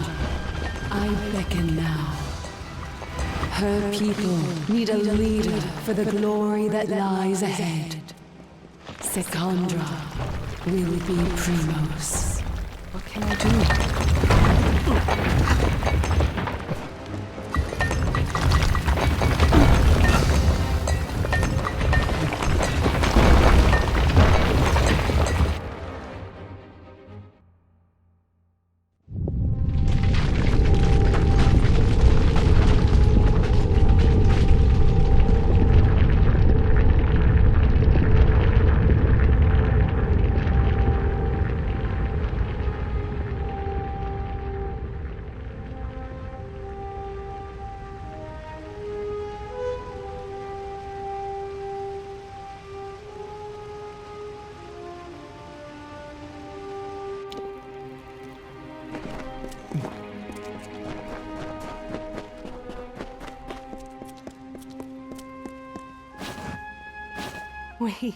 We made it. And you've seen what has happened. The Hyperion soars within our city. We can never thank you fully for your strength.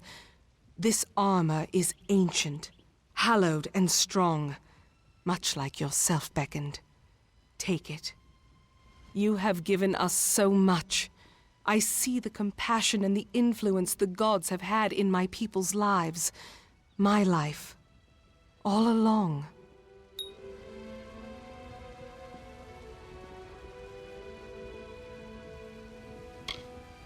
What Arcais said to me on our last day together, what Athene said as we escaped the Hyperion Temple just now, these are no accidents. Your arrival, our meeting, Anakatos' betrayal and finding Arcais, these events were crafted intent. I see that now. And as you were beckoned to save my people, now I am beckoned to lead them. But I don't know. I don't know if I can. She did. There is a legacy that I have left to fulfill, or so the goddess says. An old promise, but I mean to keep it.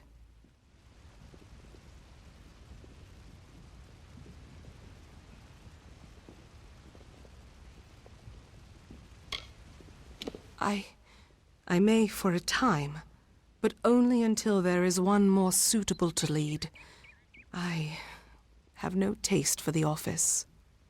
But while I can, I should give this to you. No reward could truly thank you for your service, but we must try nonetheless. Now, let us return to the city together, Beckoned. Let us see the fruits of your labor.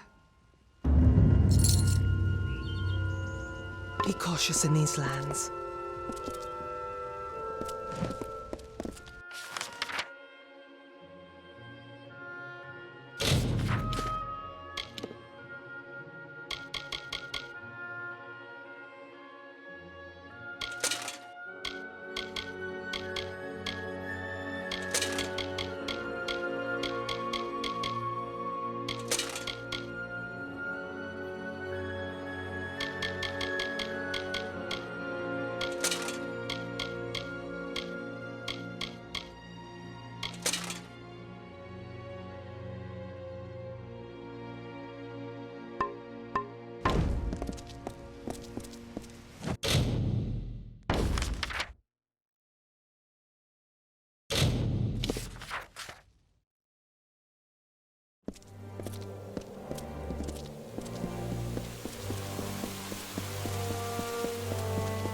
I hope you find Amalur.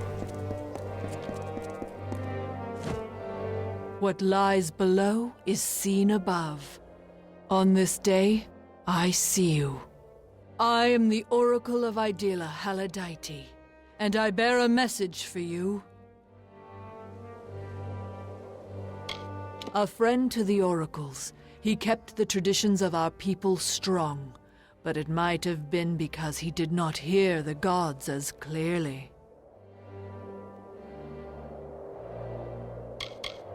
From a very young age, I understood things not clear to others. As I aged, I was offered guidance by our spiritual leaders, training my mind to accept the messages of the gods. This is how I am able to divine information to our people. Our gods have not forsaken us, as you have shown. The time of their absence in our lives is over. Do not doubt it. Our city in the sky is home to me. I have walked these beautiful stones ever since I was just a little girl.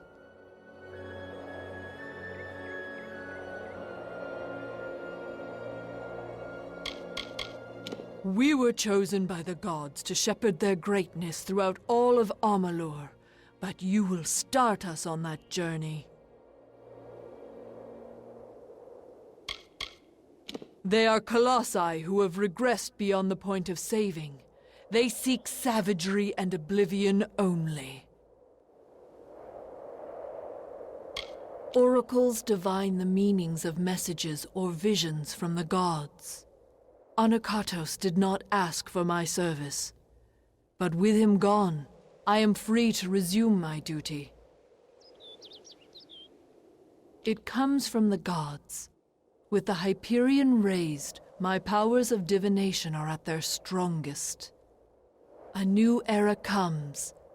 But as it does, the Marauders have worked grim magics that must be undone. One who is gifted with the insight of the gods enough to interpret their messages for those less holy. With the Hyperion raised, my power has expanded much in capacity, enough to see the gods challenge for you.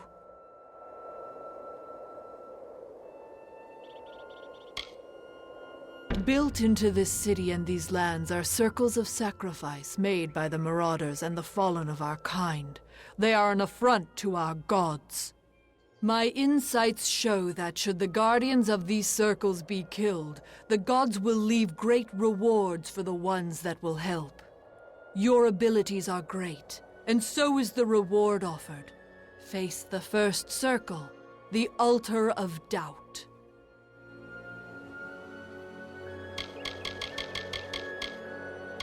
You will locate a sacrificial altar and dispose of the creatures that appear. They are the guardians of these circles. There are 3 sacrificial altars: the altar of doubt, the altar of betrayal, and the altar of regression. Return to me after you make a sacrifice at each one, and I will divine the location of a reward the gods deem fit for your labor.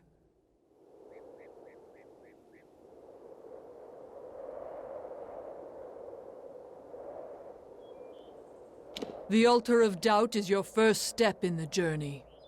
We must have faith in that which we cannot see or know to truly start to trust in our gods.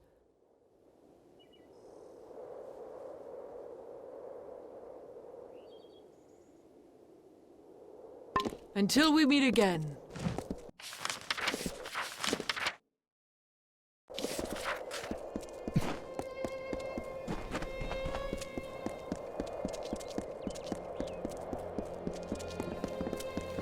Hark! That face! So soft and flush. It is none other. The hero of the festival. The harbinger of joy. The beckoned has come in my hour of need. He was my mentor. I apprenticed as a tragedian under Andronikos. I sharpened his quills, blotted his parchment. And here I am today. I had written a piece for him, The Unanswered. Unfinished, but unplayable. It was too bitter. A greater subject for my work I cannot think of. How intricate my people are, with their vulnerabilities and strengths.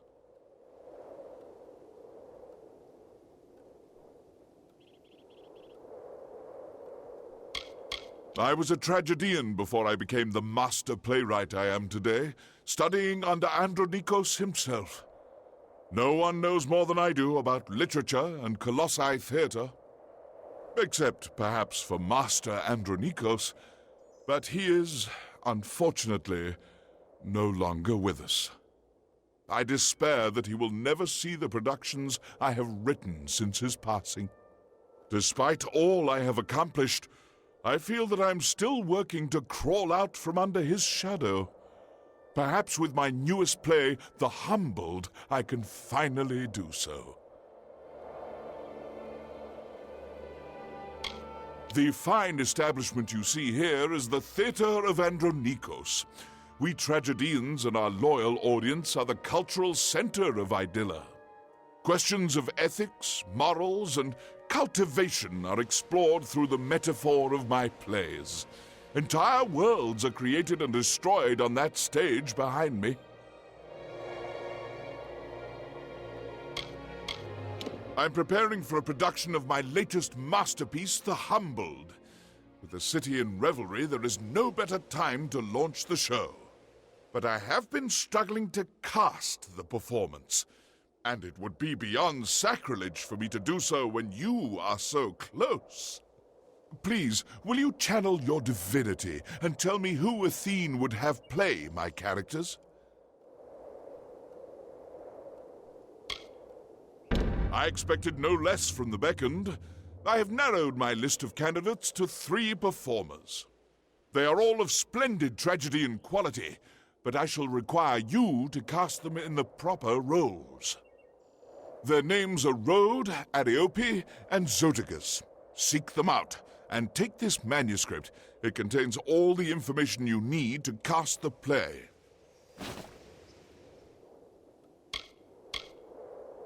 Excellent. Who have you cast in the role of the hero?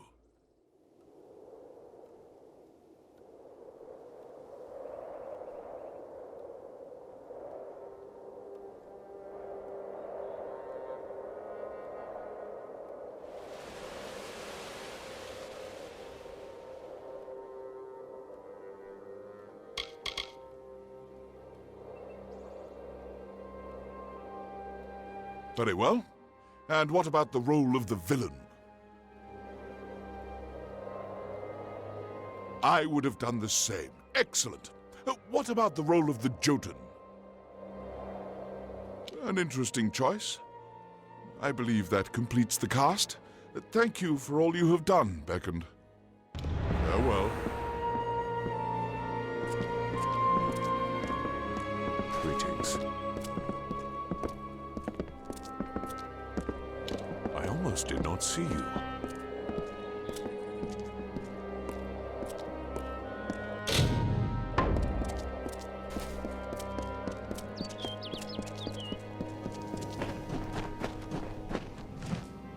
Beckoned. I have been hoping to speak with you since I heard of all you have done for our people. I have a task for you. One no one else in the city can perform.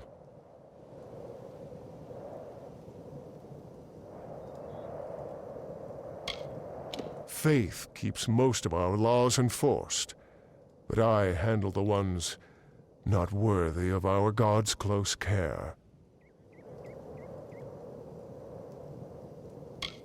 You will not lay eyes on a greater city in Amalur.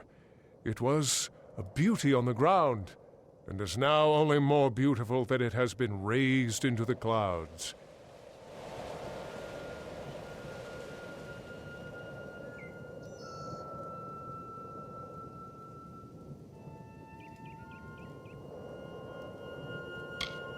Would that we could cut ourselves off from it entirely. But though few will call it such, this is our true homeland. We have a plant in this city, the Evan root. It was brought with the utmost care from our homeland. There was a special tender for the Evan root, but he has passed. No colossi but the tender or his heir can care for the plant, so tradition dictates. The heir is en route to our city, but the Evan root will die if it is not tended, and the heir is weeks away.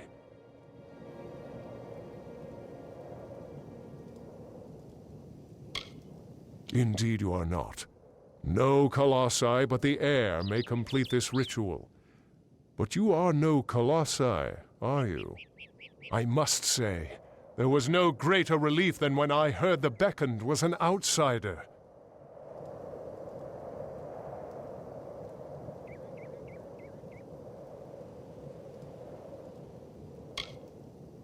Oh, thank the gods. I have been at my wit's end for days trying to devise some way of appeasing all parties. It has not been easy. To water the Evan root, you will require spring water from Njordr's font. This water is outside the city, along with the vessel to carry the water. Find this vessel, the amphora, and fill it with water from the font. Then bring the water to the plant and tend it.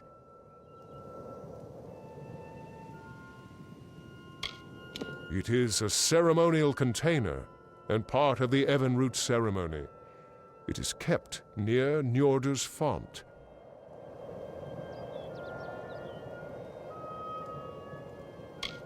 It is a pure, clean mountain spring, named in honor of the god of water. It is the only source we can use when tending the Evan root.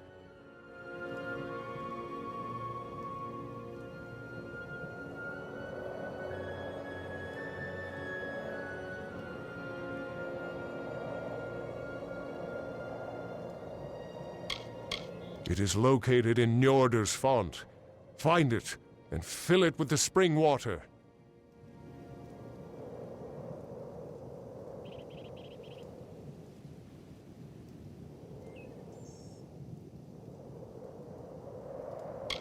Stay alert, Beckoned.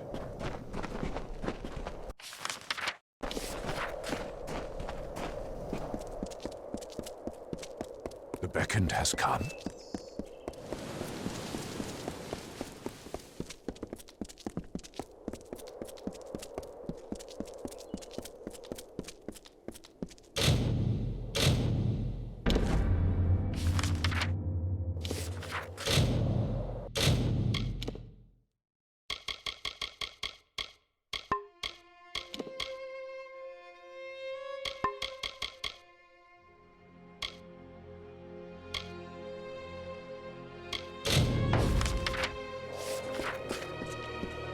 Must be the Beckoned.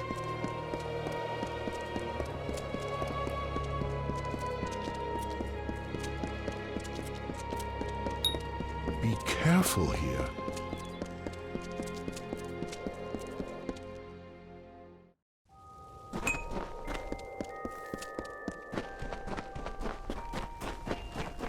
Yes? Beckoned, you're here! You cast the production wonderfully. Please, take this, just a small token of my appreciation. Though, I do have a final favor to ask of you.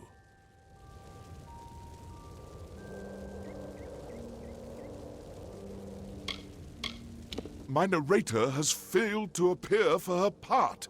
You must perform the final scene with me in her stead. When you hear the cue for the messenger, head onto the stage. Quickly, read the end of the manuscript I gave you. The messenger simply imparts the ending of the story to the audience. Remember, the play is largely improvisational. Just speak with the knowledge you have of our people. As the Beckoned, you are sure to succeed in this. Farewell. Send for the messenger! I am eager to learn the fate of our dear hero.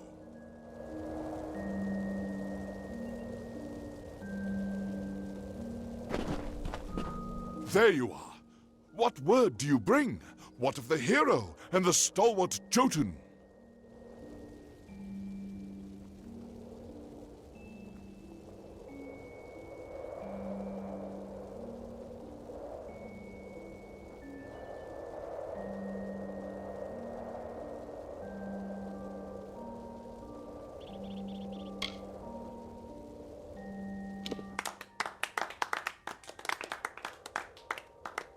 Then this is a momentous day indeed.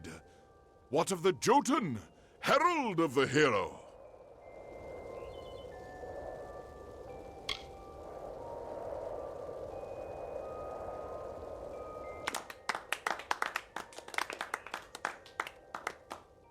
Wonderful. I had no doubt the great hero would come back to us, but I am glad the stalwart Jotun has survived. Did the hero have anything else to say?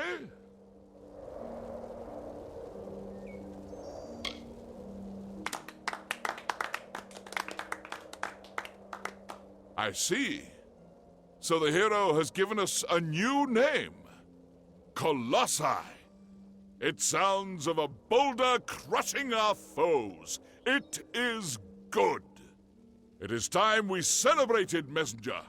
Tomorrow is a new day for us.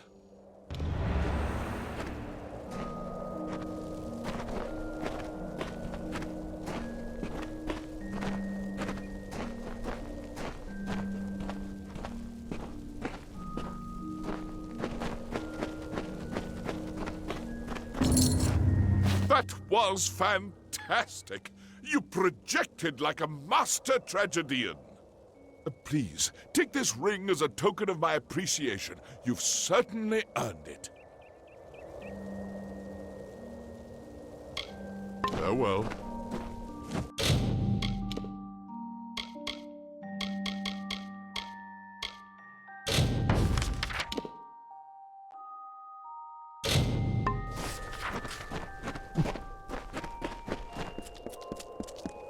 Please, do not disturb the tragedians in their work.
Watch your step in the concourse.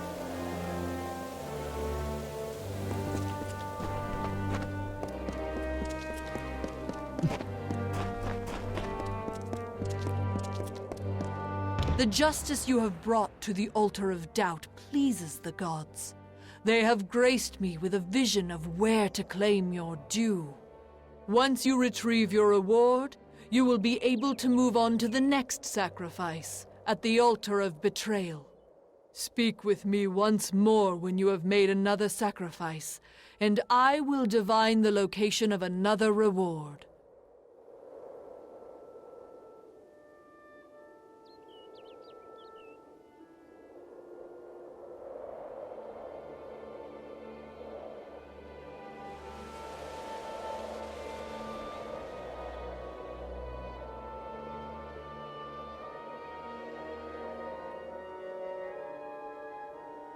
The altar of betrayal is the second step in the journey. If one is not loyal to their beliefs, they will not have the strength to defend themselves.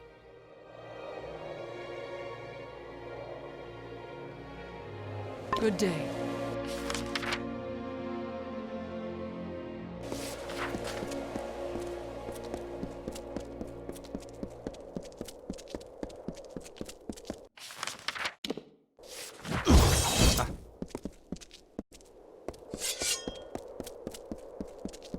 How are you this morning?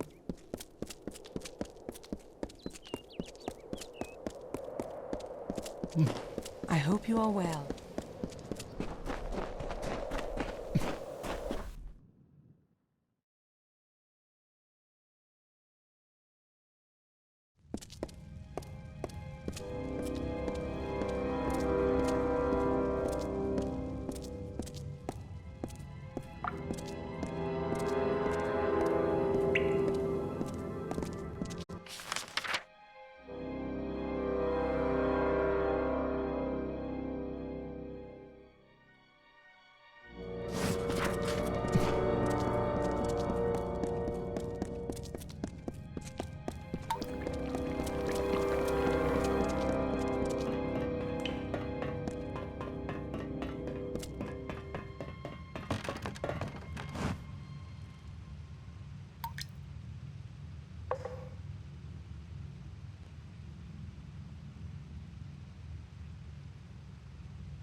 Greetings.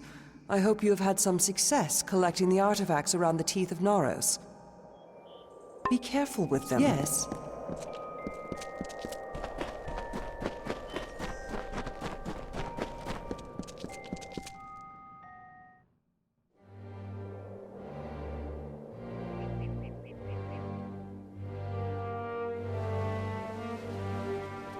Many greetings, stranger. Be careful. Well done, Beckoned. You've set a record few might hope to beat. Take the prize. You've earned it.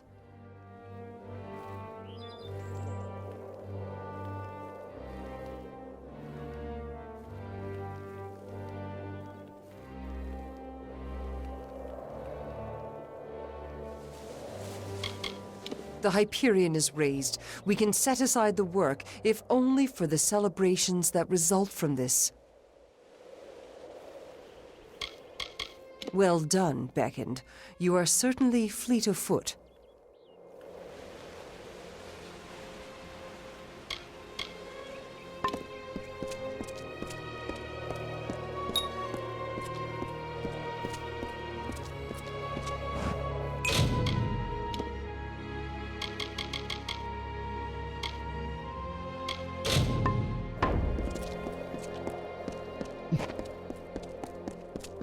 Many greetings, stranger.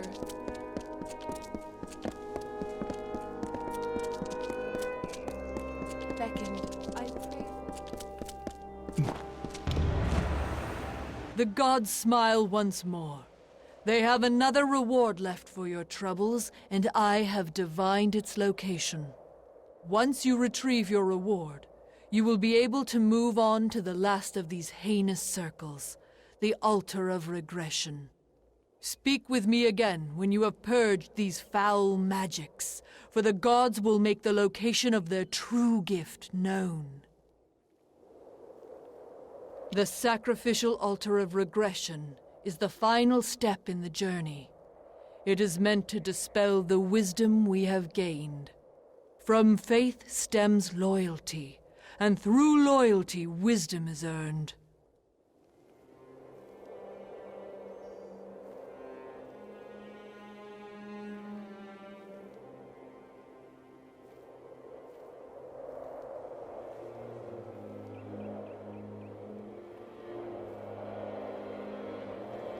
Until we meet again.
Who wanders into my camp?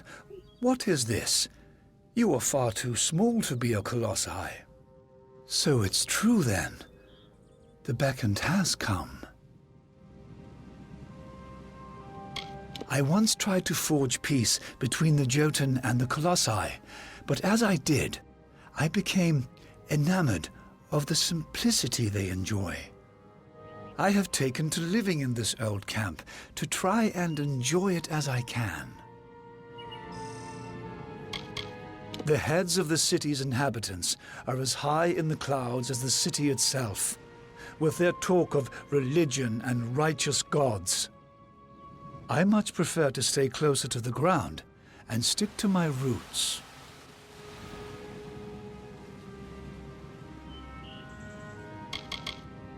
The Jotun have wronged the Colossi in the past, but the Colossi have a shared history with them. It was right to grant them mercy.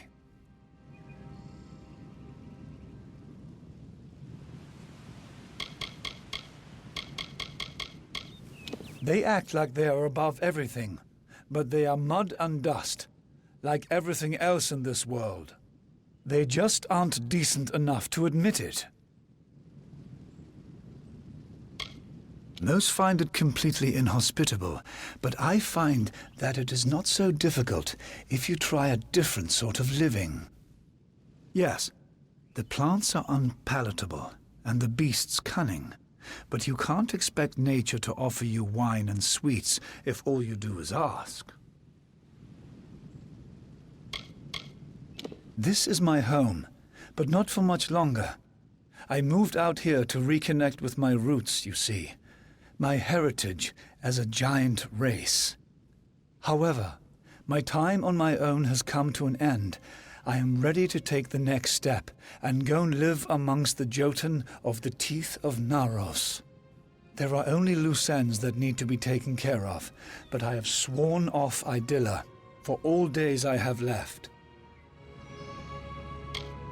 Karunk was my chief concern with me trying to move in with the Jotun. Now that he is dead, it seems to be the perfect time to do this.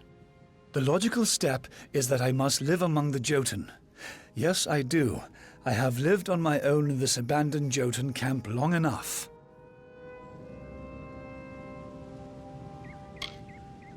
Would you?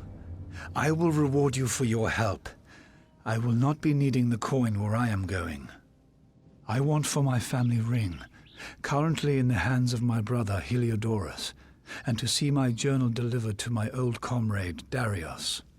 But perhaps most of all, I want you to find my wife, Corina. I would like you to bring her here to me. You must retrieve my family ring, deliver my journal, and speak with my wife.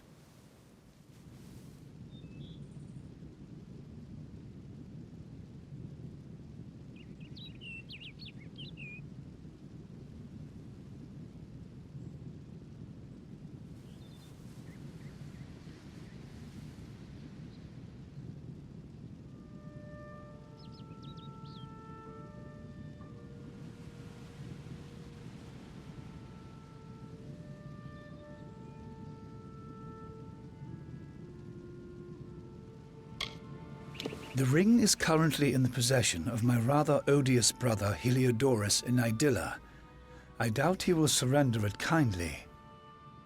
He hides it in the living quarters of Idylla. You can try liberating the ring yourself or finding a way of dealing with my brother.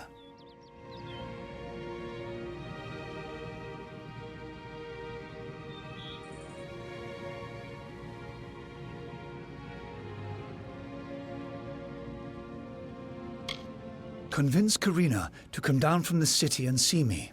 If you could bring her here, then I can talk her into living with me and the Jotun. My journal needs to be delivered to my friend, Darius. He is most likely camped out somewhere in the teeth of Naros.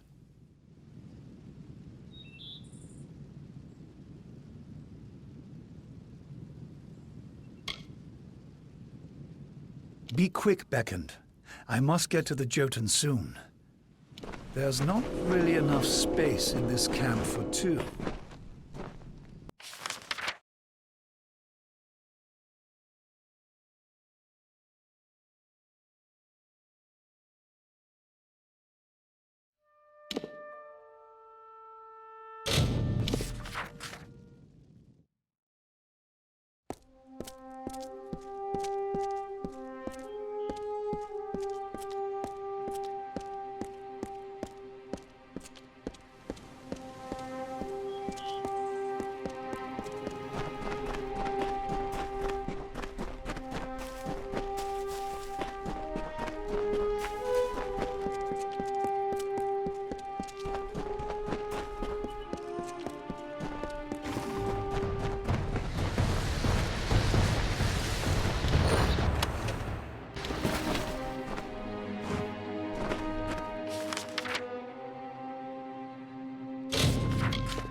Hello, Beckoned.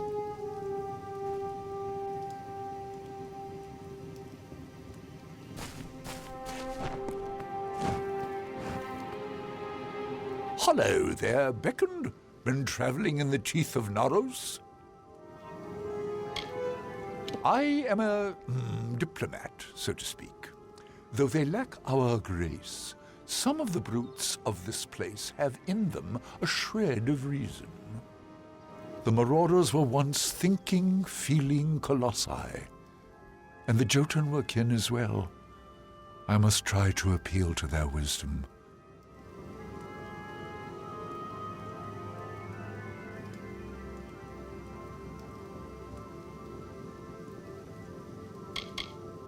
Istus is a dear friend of mine, formerly a peer, but as we tried to build ties with the Jotun, well, things turned.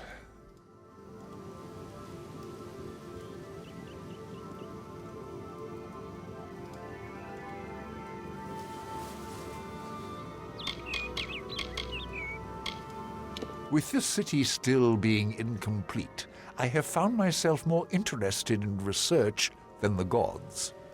We have been given the light of Athene, but we should share that with as many as we can.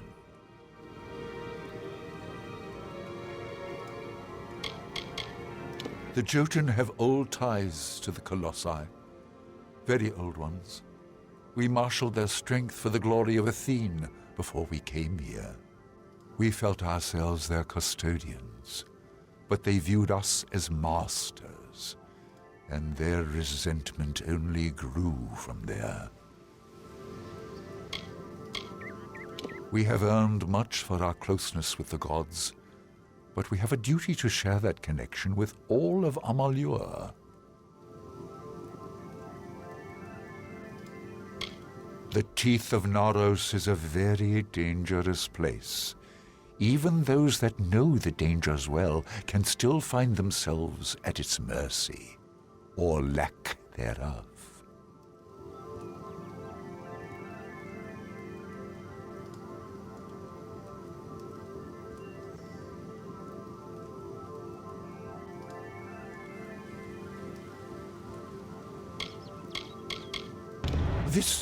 This is Histus's research. So that must mean he is preparing to go live with the Jotun. I cannot say I completely agree with Histus's methods, but I can respect his intent with his research. Thank you, Beckoned. Wish him the best for me. Hello there.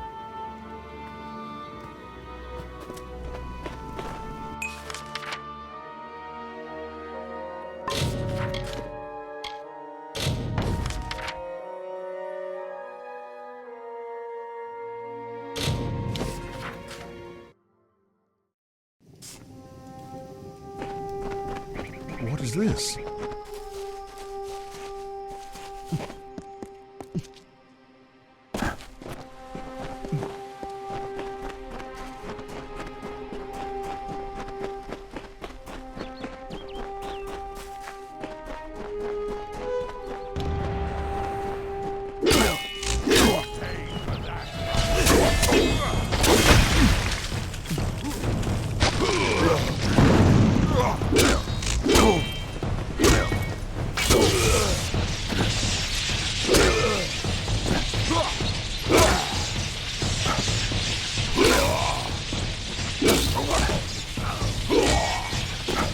Turn me right!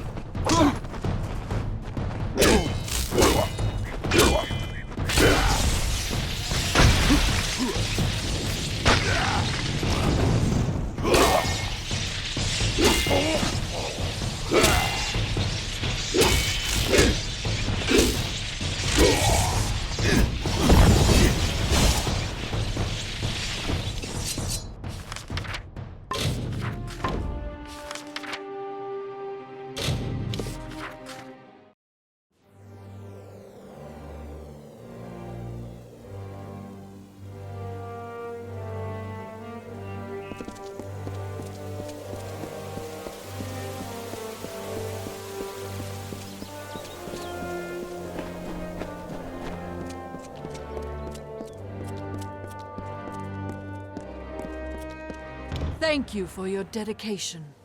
The gods have divined the location of the final gift to me. You have proved your faith and loyalty to us, and derived great wisdom from these trials. Collect this last, rare item, and be at ease. The old ways have been treated with reverence due.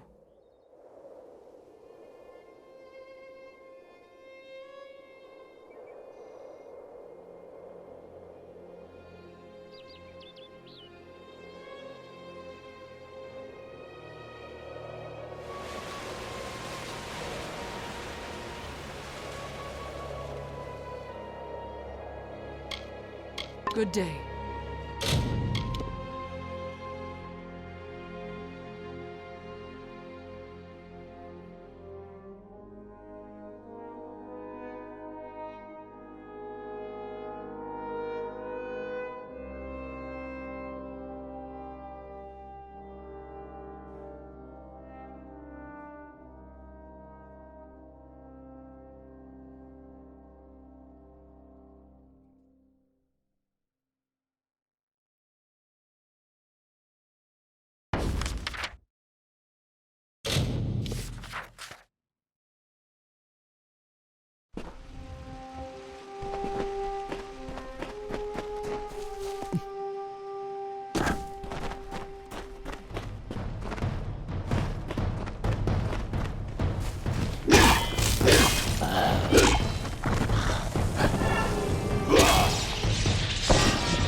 Many greetings, stranger.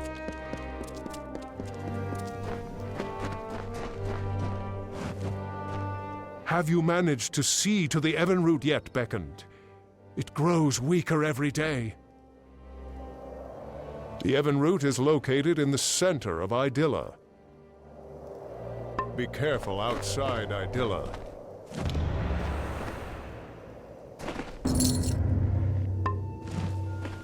You have watered the Evenroot. Thank you, friend. I can finally set aside the burden of this work. Without you, the Evenroot surely would have died before the heir arrived. Please take this ring for your part in helping me. And by way of advice, there is a wild variant of Evenroot in these lands. Water them like you did this one, and the rewards may be of use.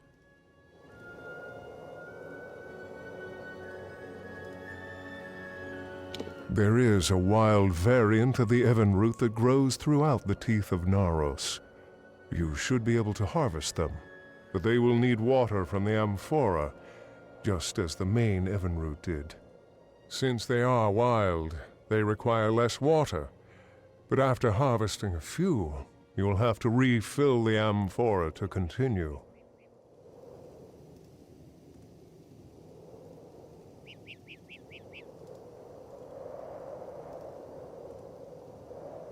Stay alert, Beckon.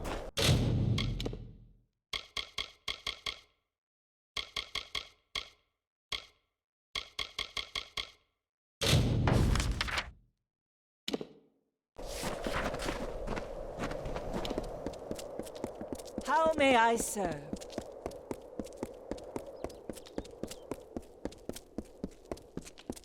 What brings the beckoned to me on this day? Lawbreakers in Idylla do not enjoy the luxury of internment. All lawbreakers are immediately subjected to combat. It may seem severe, but we are a wise people. None have had need to test this punishment, least of all you, I am sure. Farewell, beckoned. Stay out of trouble.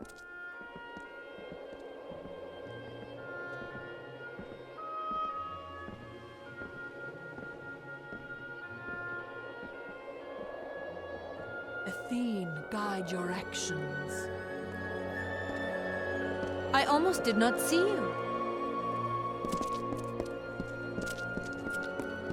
Blessings to you. What brings the beckoned to me on this day? Mine is the duty to safeguard the Colossi from any threat, so Secondra has charged all the guard.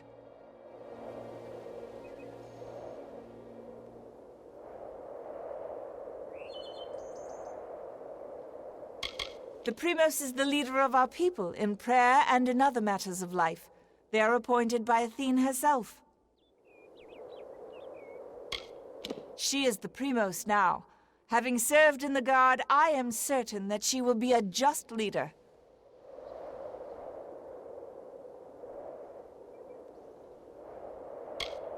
You have seen Histus? I have not heard from him in so long. I was worried something had happened to him. What business has he sent you on?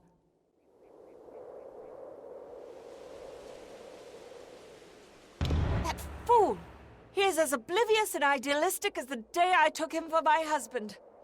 Very well, I will see him after straightening out some affairs.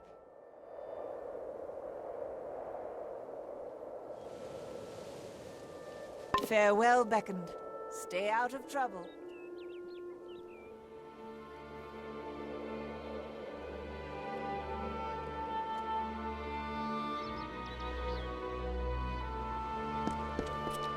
How may I serve?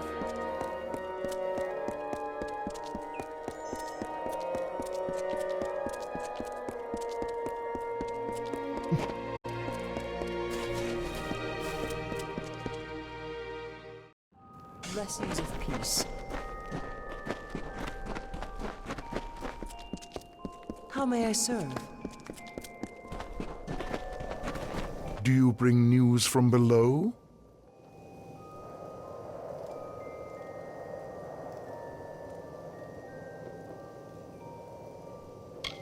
With my brother indisposing himself, it falls to me to keep watch over my family's estate, little though it is.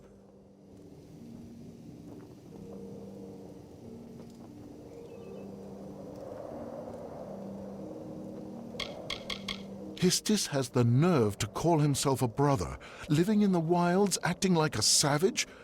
Might as well be a marauder. Look at this place. Why would anyone choose the wilds below over this?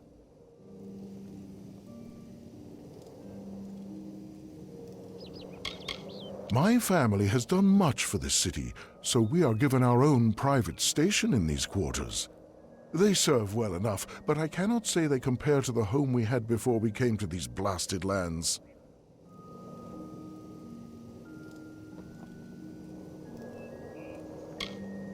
They are the lowest, Colossi without faith, mindless, violent, and forever despairing.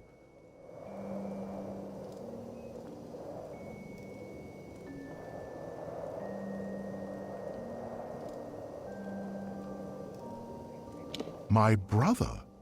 I would hardly consider Histis family anymore. He left that behind when he turned his back on civilization, like one of those marauders. What business has he sent you on, Beckend? Well, the ring is an heirloom, so to speak, but there is little wisdom in hanging on to such things, should their time be reached. It is in my chest over there. Here is the key. Yes, farewell.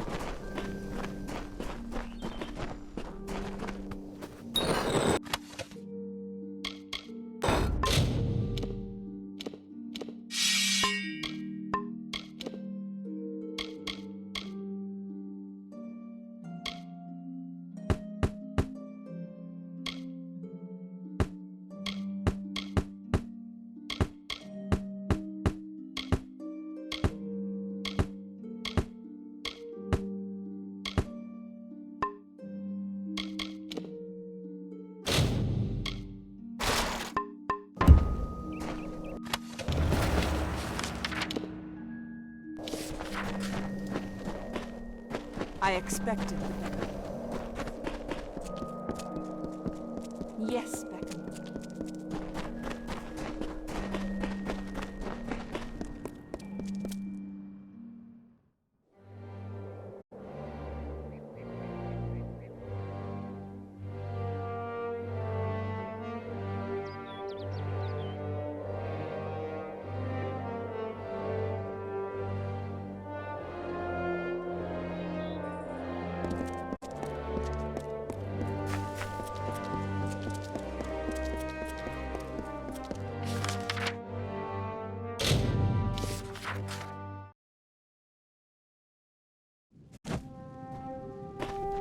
Don't see many new faces out here. So you have completed the tasks. But I do not see Corina. Then her choice is made. Well, there is no more putting this off. I must take my leave. Well, the Jotun go with bare feet, so I will as well. Take my sandals, Beckon. They may be of some use to you.